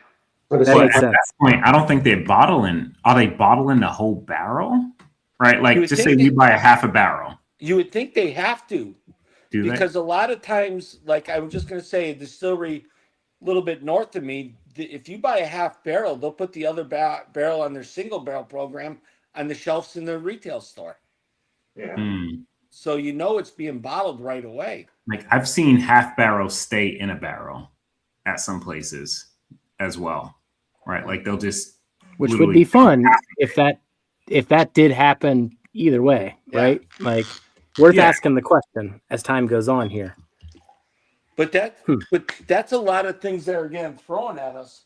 And the first question the store owner is, who gets the other half? Because he doesn't want somebody within a certain radius of us, unless it's a store you know that's going to sell like that. If Elixir says we'll split a barrel with you, of course we're going to go with Tarak and say, yeah, we'll split a barrel with you. But he'll never split a barrel, even though, which is crazy. But so we asked, where's it going? All right, it's going to Knoxville. All right, we'll split a barrel with that group. Nope, no questions asked. Why would they do that now? They need money. Yeah. Just get it the out group the doesn't door. think that they can pull out a Yeah. full barrel. Why they You- drop that cost of $100 a bottle to $80 in less than a week? Because we didn't pull the trigger. So Lance says the Hack and Mac Southern Collective picks are half barrels. You want the other halves? Southern Collective is on our list that we've talked about. It's always hard to like navigate that throughout the year as we're trying to get through the list. But Southern I Collective got is it. on there. And I got a very close Airbnb with 3 bedrooms, 3 full-size bathrooms. And if I could add next door the property, I can get another 2 bedrooms and 3 full-size bathrooms. Just saying. We could put together a whole commune here. And I like they're it. only I guarantee they're less than 11 miles from our house. It's probably your house. Well, yeah. But other than that, if you guys do come to Nashville, I do have somebody that owns a lot of Airbnbs in a hotel in town. And Okay. the Turks know that. So Vru, the store owner that we deal with, he owns Airbnbs and hotels. How far are the Turks from you? You know, I Hour and don't a half know. then. Hour and a half, yeah. I think 'Cause they're they're less right- than that. Because they're They're right in the middle of the state. It's like right in between. They're right in the midpoint between Nashville and Memphis. So I mean, they were up here Saturday or Sunday. They were up here at Southern Collective, I believe. I mean, how far are you from Memphis? I never checked because I never went there yet. You met us there. What are you talking about? Not in Memphis. No, not Memphis. He met us in NBC. NBC is shit. yeah. NBC Right. is 14. Yeah, you're talking miles. two different sides of the state. Yeah, Memphis is Blue Note, right? Yeah. NBC is 14 miles from my house. Got it. Yeah. Yeah, That's why Southern Collective, I think, is 11 miles from my house. Jack Daniels is around 40 miles from my house. Depends which way I take. And then in that area. Old Glory is another probably maybe 50 miles from my house, if that. Old Glory is another one now. Darrell, how much Old Glory have you had? I've had a few, but I prefer their column stuff more so than the pot still, but the column's still not old enough for me to be like all over it. Like, I don't know, like I'm in the minority, I think, because a lot of people are going crazy over it. I think it's good, just not to the point where we like to be in terms of picks personally, but give it a year or two, I think. Then maybe it hits our, window of Technically been a year. But I agree with you. Since another year. That's why we never did it. Okay. Yeah. Because you don't dig pot still like that anyway, you know what I mean? And that's what we're gonna get right now. We're not gonna get column still. Since I've gone through that flight Adam gave me, I'm like, I don't know, man. Like now, it was an Adam curated flight, so I guess that's the thing. He gave me 6 samples. I ran through that thing, and I was like, it scored pretty darn consistently each way. I was like, that's something about this. Darrell, look at your phone for a second, but don't say a word. Okay. This is Darrell we're talking about here. Are you sure about this? Gotcha. He said a word. See, I told you. I told you to say a word. It's tough. God dang it. But I like their Queen Share. I like their Tennessee over everything else, if I had to pick. I'm with you, Darrell. Yeah, it's just like I said, it's good. I think it needs a little bit of time, but when the column still stuff hits 7-8 years, hey, Marty just joined. Hey, where's Marty? Column still stuff, and I think it's going to be crazy. They rolled out the red carpet when Jason buddy? and Scott. Hey, buddy. We picked some real good stuff. Marty, cover that head of yours. What's wrong with you? Dude, I think she stole both hats. Kid you not. Those are bangers, dude. Those are so cool. He's talking about my Irish hats that I did in my bucket hats. Oh, you made it from caps? That's a good story because I brought I think I bought close to 2 or a dozen to Old Glory, and they said, is it safe to leave our stuff on the counter? And I gave it to Jason's group, and some people picked some said I'd get it later. We went back to the bar, and people at the bar were wearing Top Dog hats, and I couldn't get them back. I was like, what the heck is going on? But they went through the counter where all our stuff was and took all my hats. Hey, now they're getting dispersed everywhere. Yep. Getting the notoriety over there for you, Top Dog. Well, that's like I said, when I go everywhere, that's what I bring. It's back. It'll be Top Dog then, but you should do some marketing research. Like leave some Red Dog or Red Frog and some Top Dog on the table. I agree with you. See what people take. Yep. Well, how you doing, Marty? What you getting into? I'm good, man. Red Frog Dog. That's all I could think of. Yeah. So Red Frog, what? Dog. Red Frog Dog. some. Oh, I wasn't going to say that. So Marty, Fantasy collection? I don't even know what that is. That's the poet one. You sent a picture of that one before. Dude, I saw that on it's Instagram. good. Yeah. It looks really dark. Yeah, it's a rye. No, I'm sorry. It is a American whiskey finished and conditioned ex-bourbon and wine barrels. I was gonna say, what is it finished in? Because that's freaking not normal Yeah, color. it's sick, man. I got it when I got the ride symbol. Yeah. so Jeffrey, tell them what you're drinking. My glass is empty. Well, tell them what you were drinking. I've had like 10 things. You got to narrow it down at this point. Cedarbrook. Last one. Oh, the Cedar Brook. The Cedarbrook. The spicy bomb. The Oh, this one's good. Cedarbrook. Yeah. So No, I like the Cedar Brook quite a bit. I'm going to I tell like you this- what. I'm going to tell you what Marty did to me on the Cedarbrook. Go. He goes, "Your number's up. We're going to do a barrel pick," and we had 5 samples of the Cedarbrook. It was, and they will agree, it was the toughest barrel pick you would ever have to do in your entire life. They were, what were they? Like a half proof point within one another, if Yeah, that. I think And they were, I think they were between 117.1 and 118.9. and we could. It was very difficult to pick one barrel out of 5. Yeah. You should have seen. Listen, John, when we did the initial pick in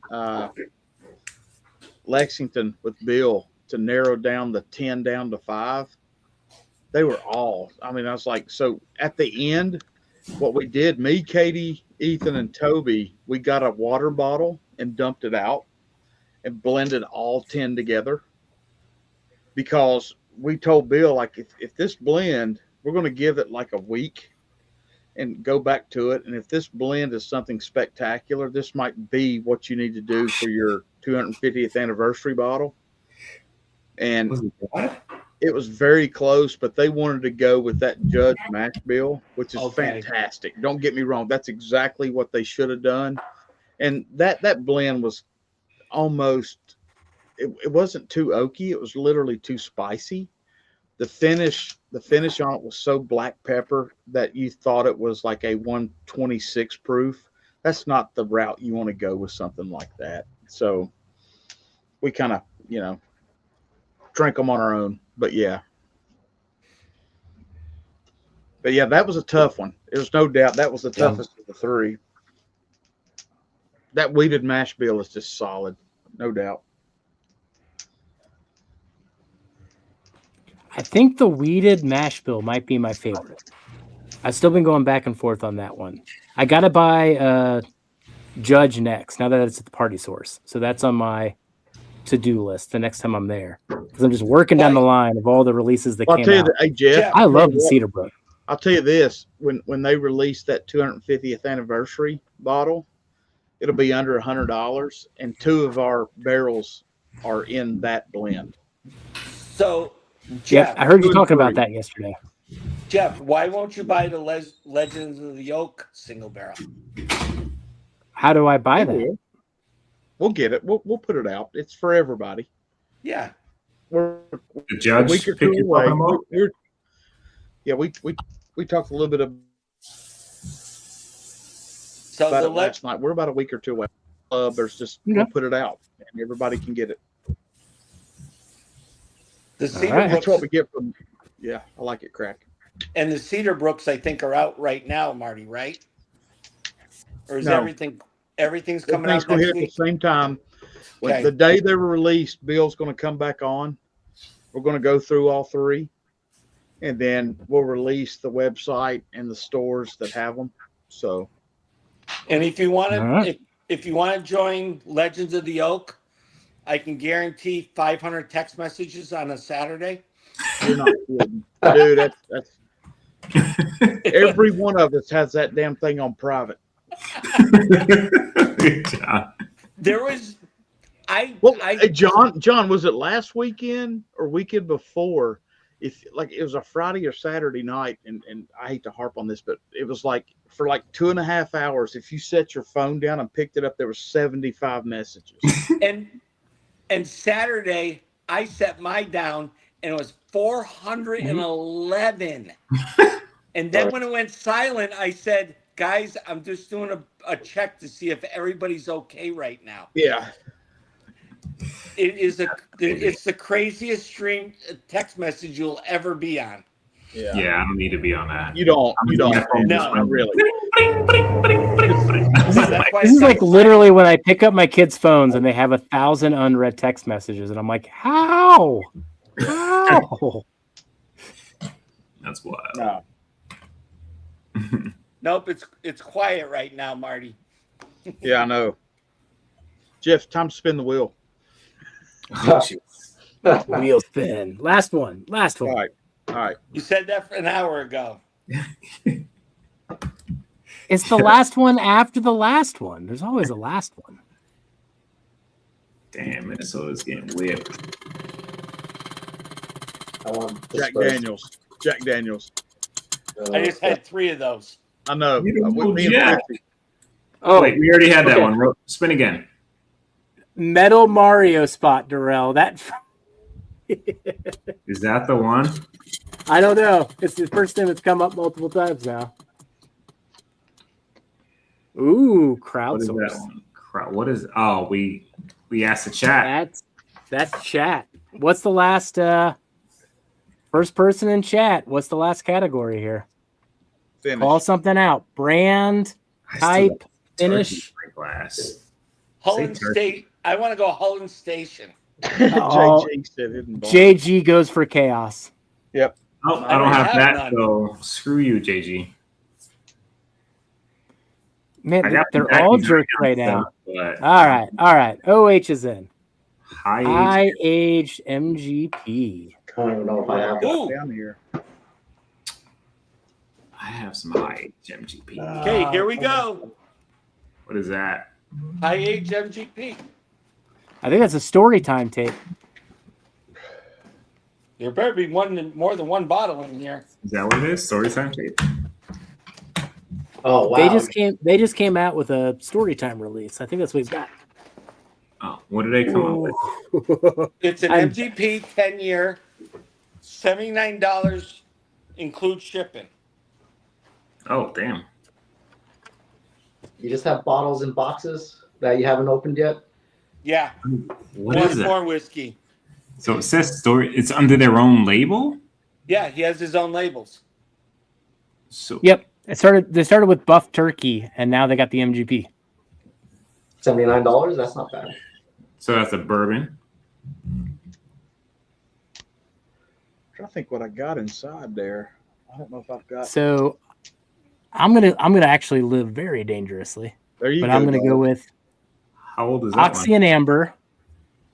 This one's coming from our friends over there at Baker's Drinks. It's called Hazmat-ish. And what's funny is he had to Troy mess with the sticker here and he put 21-ish because initially they were told it was going to be 21 years and then they were told it wasn't quite 21 years. So he put the ish there. And then on the front, it does say 21-year light whiskey. What's the proof? It's hazmat-ish. So it's going to be 137. Damn. Okay. So, Jeff, this is a 36% rye. Well, I gotta finish. I can Okay. grab a Glen, I guess. I don't really have high age MGP anymore. I think the oldest I got's 12 years. And it was bottled at Old Louisville. Louisville. You take high age 104 MGP. proof.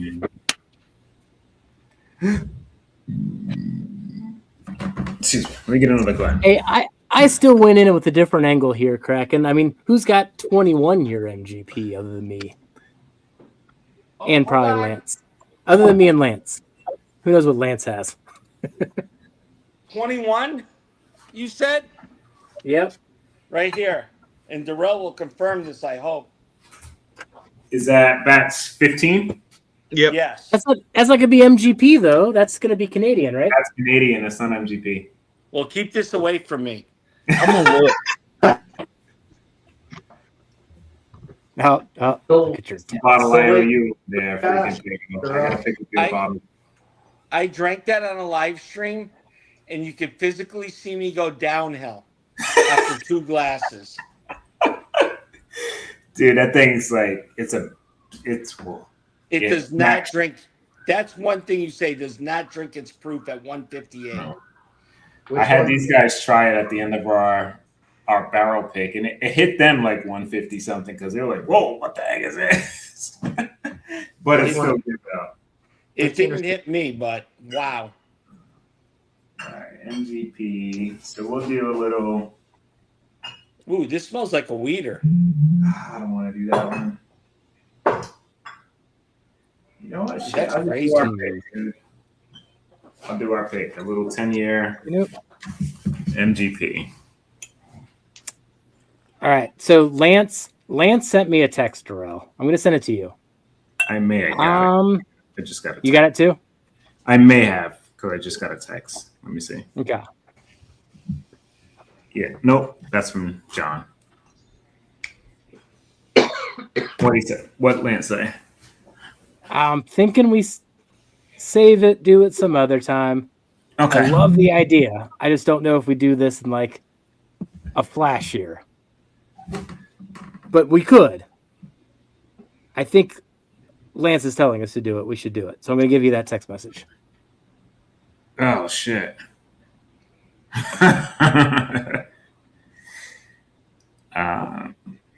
Yeah, if he wants to do that, then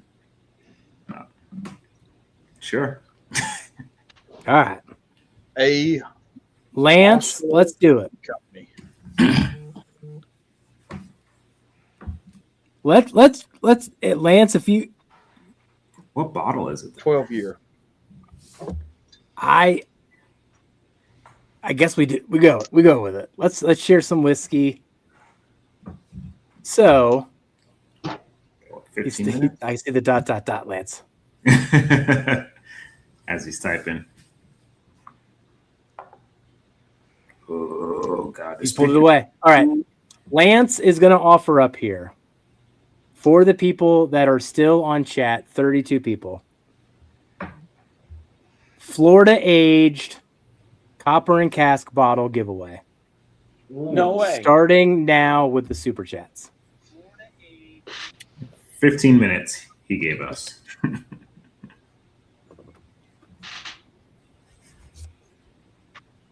So I guess we can maybe stretch it to max 11:15, but the Florida stuff was wild. That's where it all kind of stemmed with us with copper and cask for the most part. Yep. Nor do they have much Florida stuff left.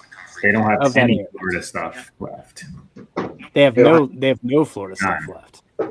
Wow. None. But if you listen to the Bourbon Roll today, freaking Steven says that they secured a place in Orlando to start aging some stuff.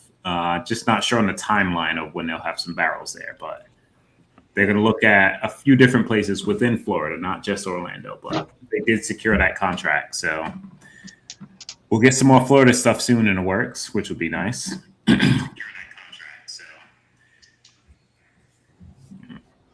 Man. Lance, thank you so much. You are infinitely OG. awesome always. Like, cheesy Pete. But let's right. get some copper and cask into people's hands. I mean, man, there will be some fun copper and cask stuff. Yeah. This, what I'm what I'm drinking now. We'll see how much it changed, but that's our pick. Wait, which one? Wait, oh, you've got the Rode You Like a Hurricane in your hands. Yeah. Yeah. We said high age MGP. Like I only got like a couple bottles older than that one. Marty is Already in. started off. Man. Mark is in. And Mark. All right. Cheers, boys, from Gasa. Top dog. but he's donating to Red Frog. Oh. Red Frog. A win-win. All right, Hooper's in. Chris Should've is known in. OH was Likes in. the odds. OH is in. There we go. I know OH loves some Kappa or some MGP. All of the above. D is cheating. Wait, wasn't it? This is a banger. Wait, what's a banger? What did I miss? What you drinking? Oh, yeah. That thing is a banger. Okay, I couldn't see the rest of the message on my phone. You've had too much to drink. No, not at all. Half a bottle left. I shared some. It's not all for me. I'm saying you just had too many drinks tonight. Absolutely not. I I'll wasn't never gonna- have too many drinks, dude. I That's was one not going to thing. drink tonight. You said you wasn't? I was not. I've been there, John. You said you were Yep, only I've going been there 1 the last- hour. 2 nights. No, he said he was going for the next 30 minutes, and Yes. that was it. No, That we was said like an an hour hour ago. I originally. jumped That was on. an hour ago. So We said an And I- hour originally because Jeff said 10 o'clock, and we're like, And I okay, just- I'm going to 10. And I I just blame- cleaned 5 glasses in the sink or whatever. I blame Steven Seagal and his executive Under siege. under siege. That was it. We set the stage with the executive decision part of it, with the surprise that Steven Seagal dies so quickly, and instead we did the reverse, and we just didn't die at all. We just kept going. Yeah. What was the one that was in a coma? What? He was a cop, and then he got shot up, and he was in a coma. Steven Seagal? Yeah, his family died, and he was like, That was after his prime when he started making all "No, this no, that was his prime movie. That was his What? prime. That wasn't a prime movie from him. It was. I don't remember what. It was like a corrupt senator or something like that. You know, ChatGPT knows it. Just be like, hey, Steven Seagal freaking coma, and it's going to pull it up. That's all you need to put.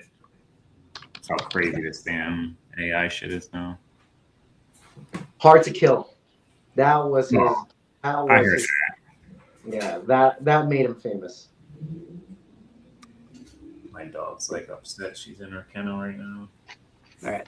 I do this on Dusty's all the time. Let's see if I do it here. What happens? What's that?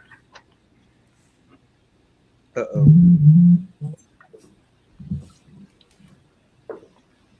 Whoever, Uh-oh. that's what it is. Whoever matches gets these entries. Whoever matches Jeff $2 or $10 super chat.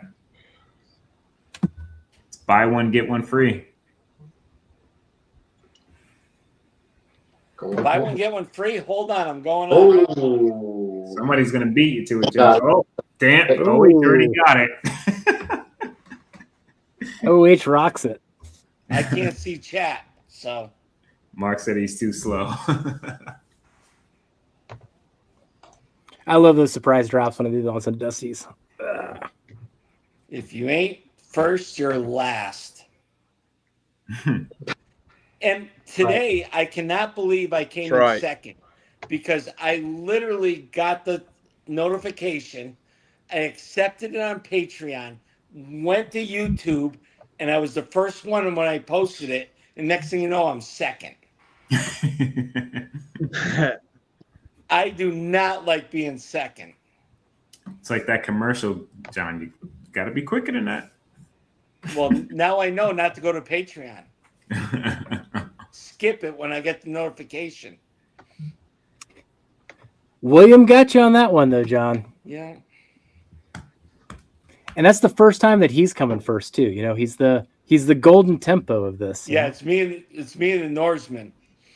But the Yeah. problem is his Yeah. arms are so big right now he cannot press buttons. That guy is stacked right now. Yeah, he's a big boy. Yeah. And he's not tall, so like he's just wide. Yes. Kinda. He's a But he's tank. only like 8. Cracking. He's a tank. He's a damn tank.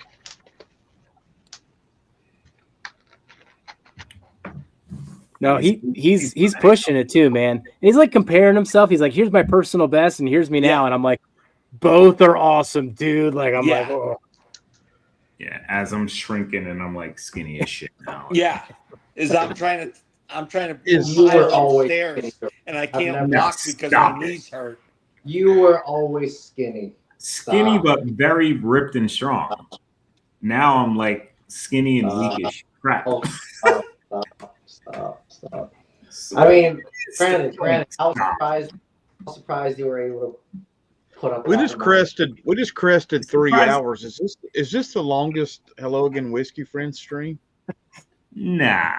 No, It might be. It's kind of approaching that what we were talking about earlier with the plane and Seinfeld and like pushing it till it's out of gas and just seeing how far we can go.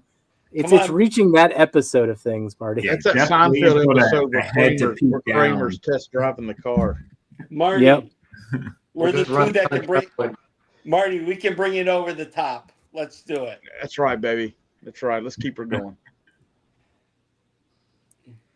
And who was it? On Scott's stream, we did a tasting with Old Glory, and me and Matt were there. Scott was there, a bunch of people, and everybody Yeah. started dropping off.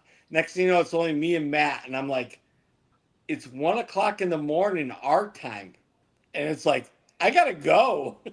And me and him just went for hours after the stream was over. Yeah. Eat me some food after the stream, I'll tell you that. No, I'm gonna have English muffins and saltines. Darrell's gonna get pizza.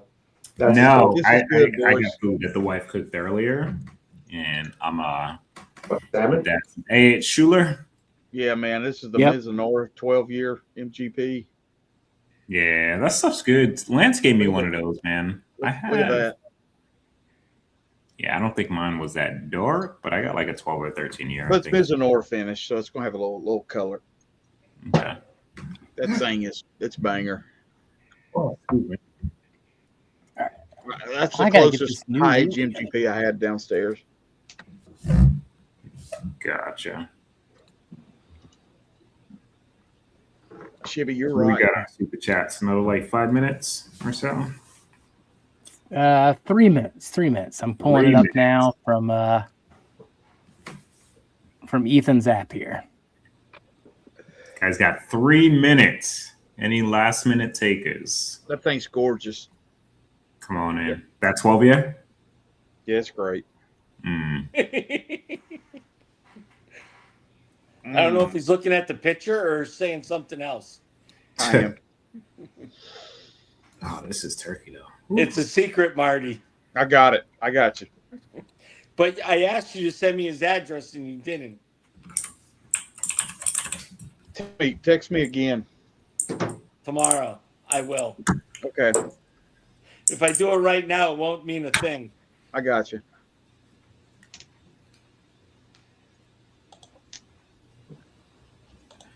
Mm.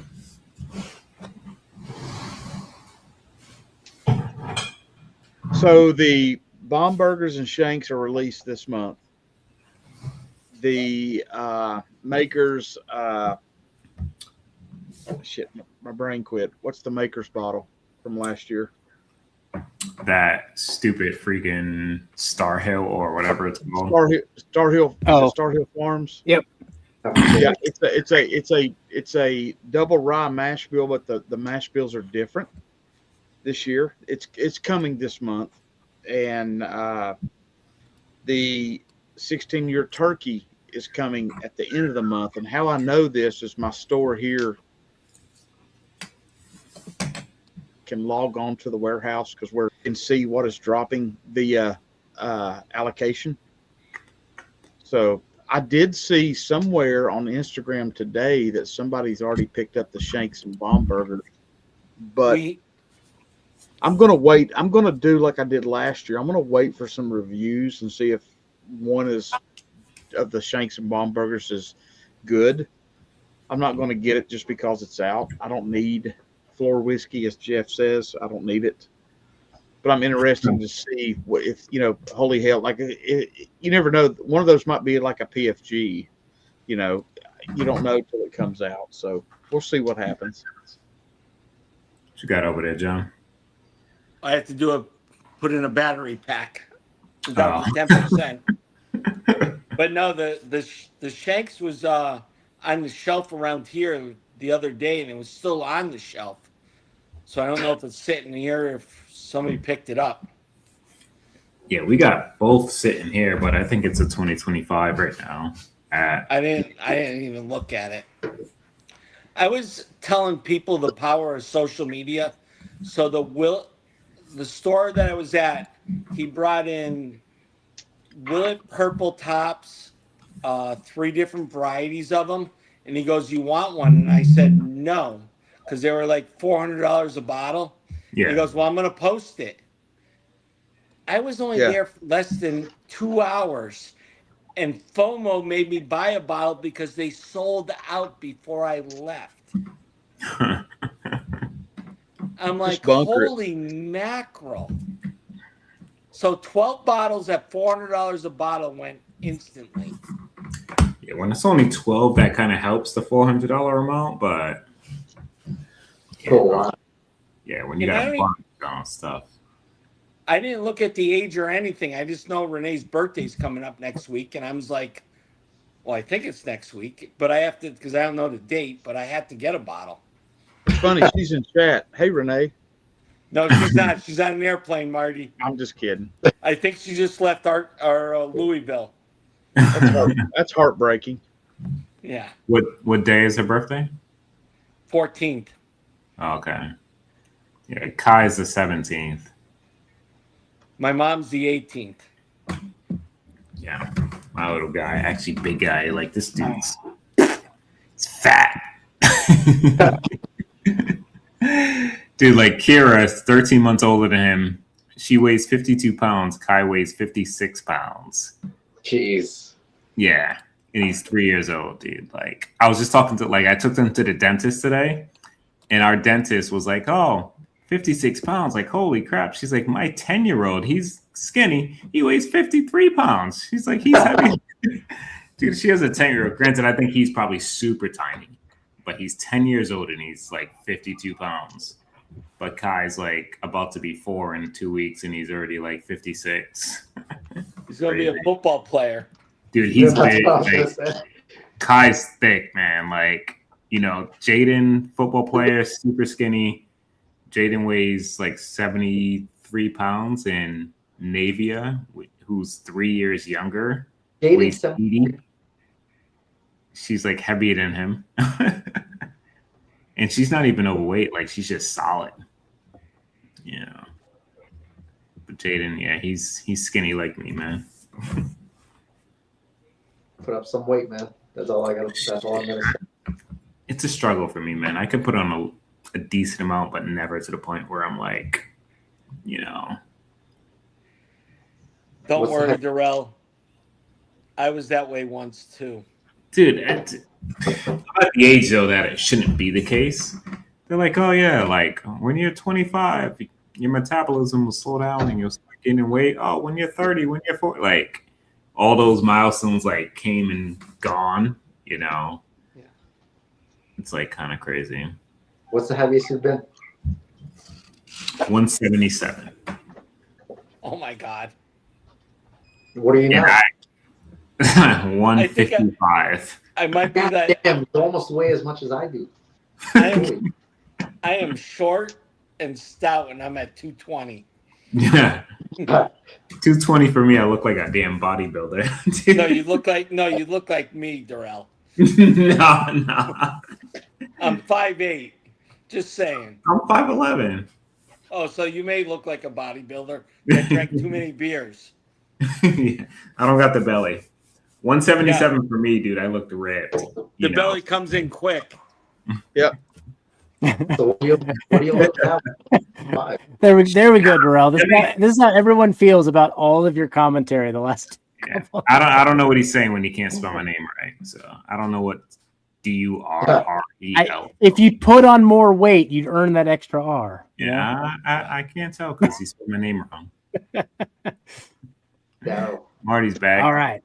Sorry.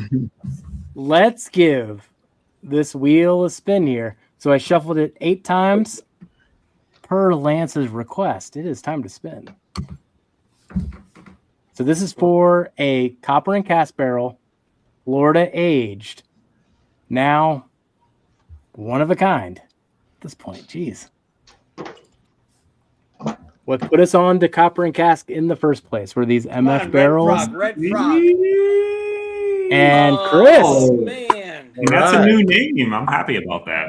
Congratulations. Chris Barlow hanging extra minutes overtime. So, Chris, I need your information to pass on to Lance. So email me at helloagainwhiskeyfriends@gmail.com and we'll get this passed on. Congratulations, Chris. And thank you, Lance, and thank you everybody who put on to this last minute giveaway here. Oh, for sure. Congrats, Chris. It's probably a killer one. All the Florida ones were great, but Noah Lance is probably like a 8-year-old pick or something like that. That's probably crazy. Lance doesn't have bad whiskey. Just put it that way. Oh, I've got 2 that I didn't open, Durrell, amongst the copper and cask Florida age that you've sent me. Wet Kiss is one of them, top of mind. Yeah, I just kind of put it in the back of the bar. Bottle? Yeah. Oh, well, you can open it. It's not like the end all. You know what I mean? Be all end all. Like it's good, but like you can open that one and enjoy it. But looking at a bottle, how do we know it's aged in Florida? MF. Yeah. The labels tell you where it's at on the left. So if we look at, so this is the party like it's 1999, but there's MF, Florida. Yeah. The second letter is the state. Yep. And what's Compared to what's MI? Indiana. MF. I got an MF in the back. Oh, Yeah, I've only got MF. MI, MF, MK should be. And then there's also DCs that are out there with some of the aged ones. I got secondary ones. I got a party like it's 1999. Yeah, that's our pick. I know. I wonder where I got that. Then you have the new West Virginias, which I think are W's. No, I didn't get that one. When did you guys do that copper and cast pick? NW for the. So Yeah. So what's going to be the acronym on our next one though? Is it going to be a V or a W? MW. So MW. MW 1899 is the barrel. Yeah. MW 1899. So the smooth one that comes out next is going to be MW. Okay. That's all this on the nose. I can smell it immediately. I got turkey and our copper and cast pick, and it's just like 2 different spectrums, dude, on the nose. It's crazy. Man. Well, thank you, Lance. We've gone way over innings. But thank you, Lance, for that last minute giveaway. Congratulations to Chris. Chris, get with me on the email here. helloagainwhiskeyfriends@gmail.com if you haven't already. But I do think it is time to shut this one down. We will hang out. Now, Great job, when guys. looking at the Jack Daniels barrel picks, how do we know it's Coy Hill? The number on the neck. Now, you already know this stuff. I know, right? Did he just set me up? No, I didn't set you up. I'm trying to make Jeff go longer, Marty. You're supposed to help me. I feel like that was like a Ron Burgundy moment when he's about to do a cannonball in the pool. Like, Yeah. hold up, everybody. I need your attention here. Please hold. Cannonball. But thank you, everybody, for hanging out tonight for the extra long stream. And Thanks then for having be us. sure to tune in next week for the head-to-head here. We're going to go live at 8, and then we're going to be on Pins and Needles at 9 o'clock Yeah, for man. Blend-Again next week. JG, Mark is in there, Dusty Dan, Darrell, I, and then Miro. That is a hell of a 6. It is going to be rigged. super fun. I'm gonna Oh God, I hope I make it. Marty got the boot Oh, again. Marty, you broke up the moment you said you were going to do something. get on. I'm gonna get on. They knew he was going to talk some smack, so they're like, "Oh nope." There you go. You're back. What are you going to do, Marty? One last time. Do what? What are you going to do? You broke up. Oh, I said I'm gonna get on Fanatics and start a damn bet pool for next week. Oh man, what are we going to be on? Like, what is it called? Cashy or something? That's like the yeah. And We'll see what we can Jason's get going to bet on it too, and he's going to know all the answers. He's going to bet like $1,000 on something. Jesus. He's going to bet all his money on JG. He'll lose. Ibbenecker's got a sneaker. I just know.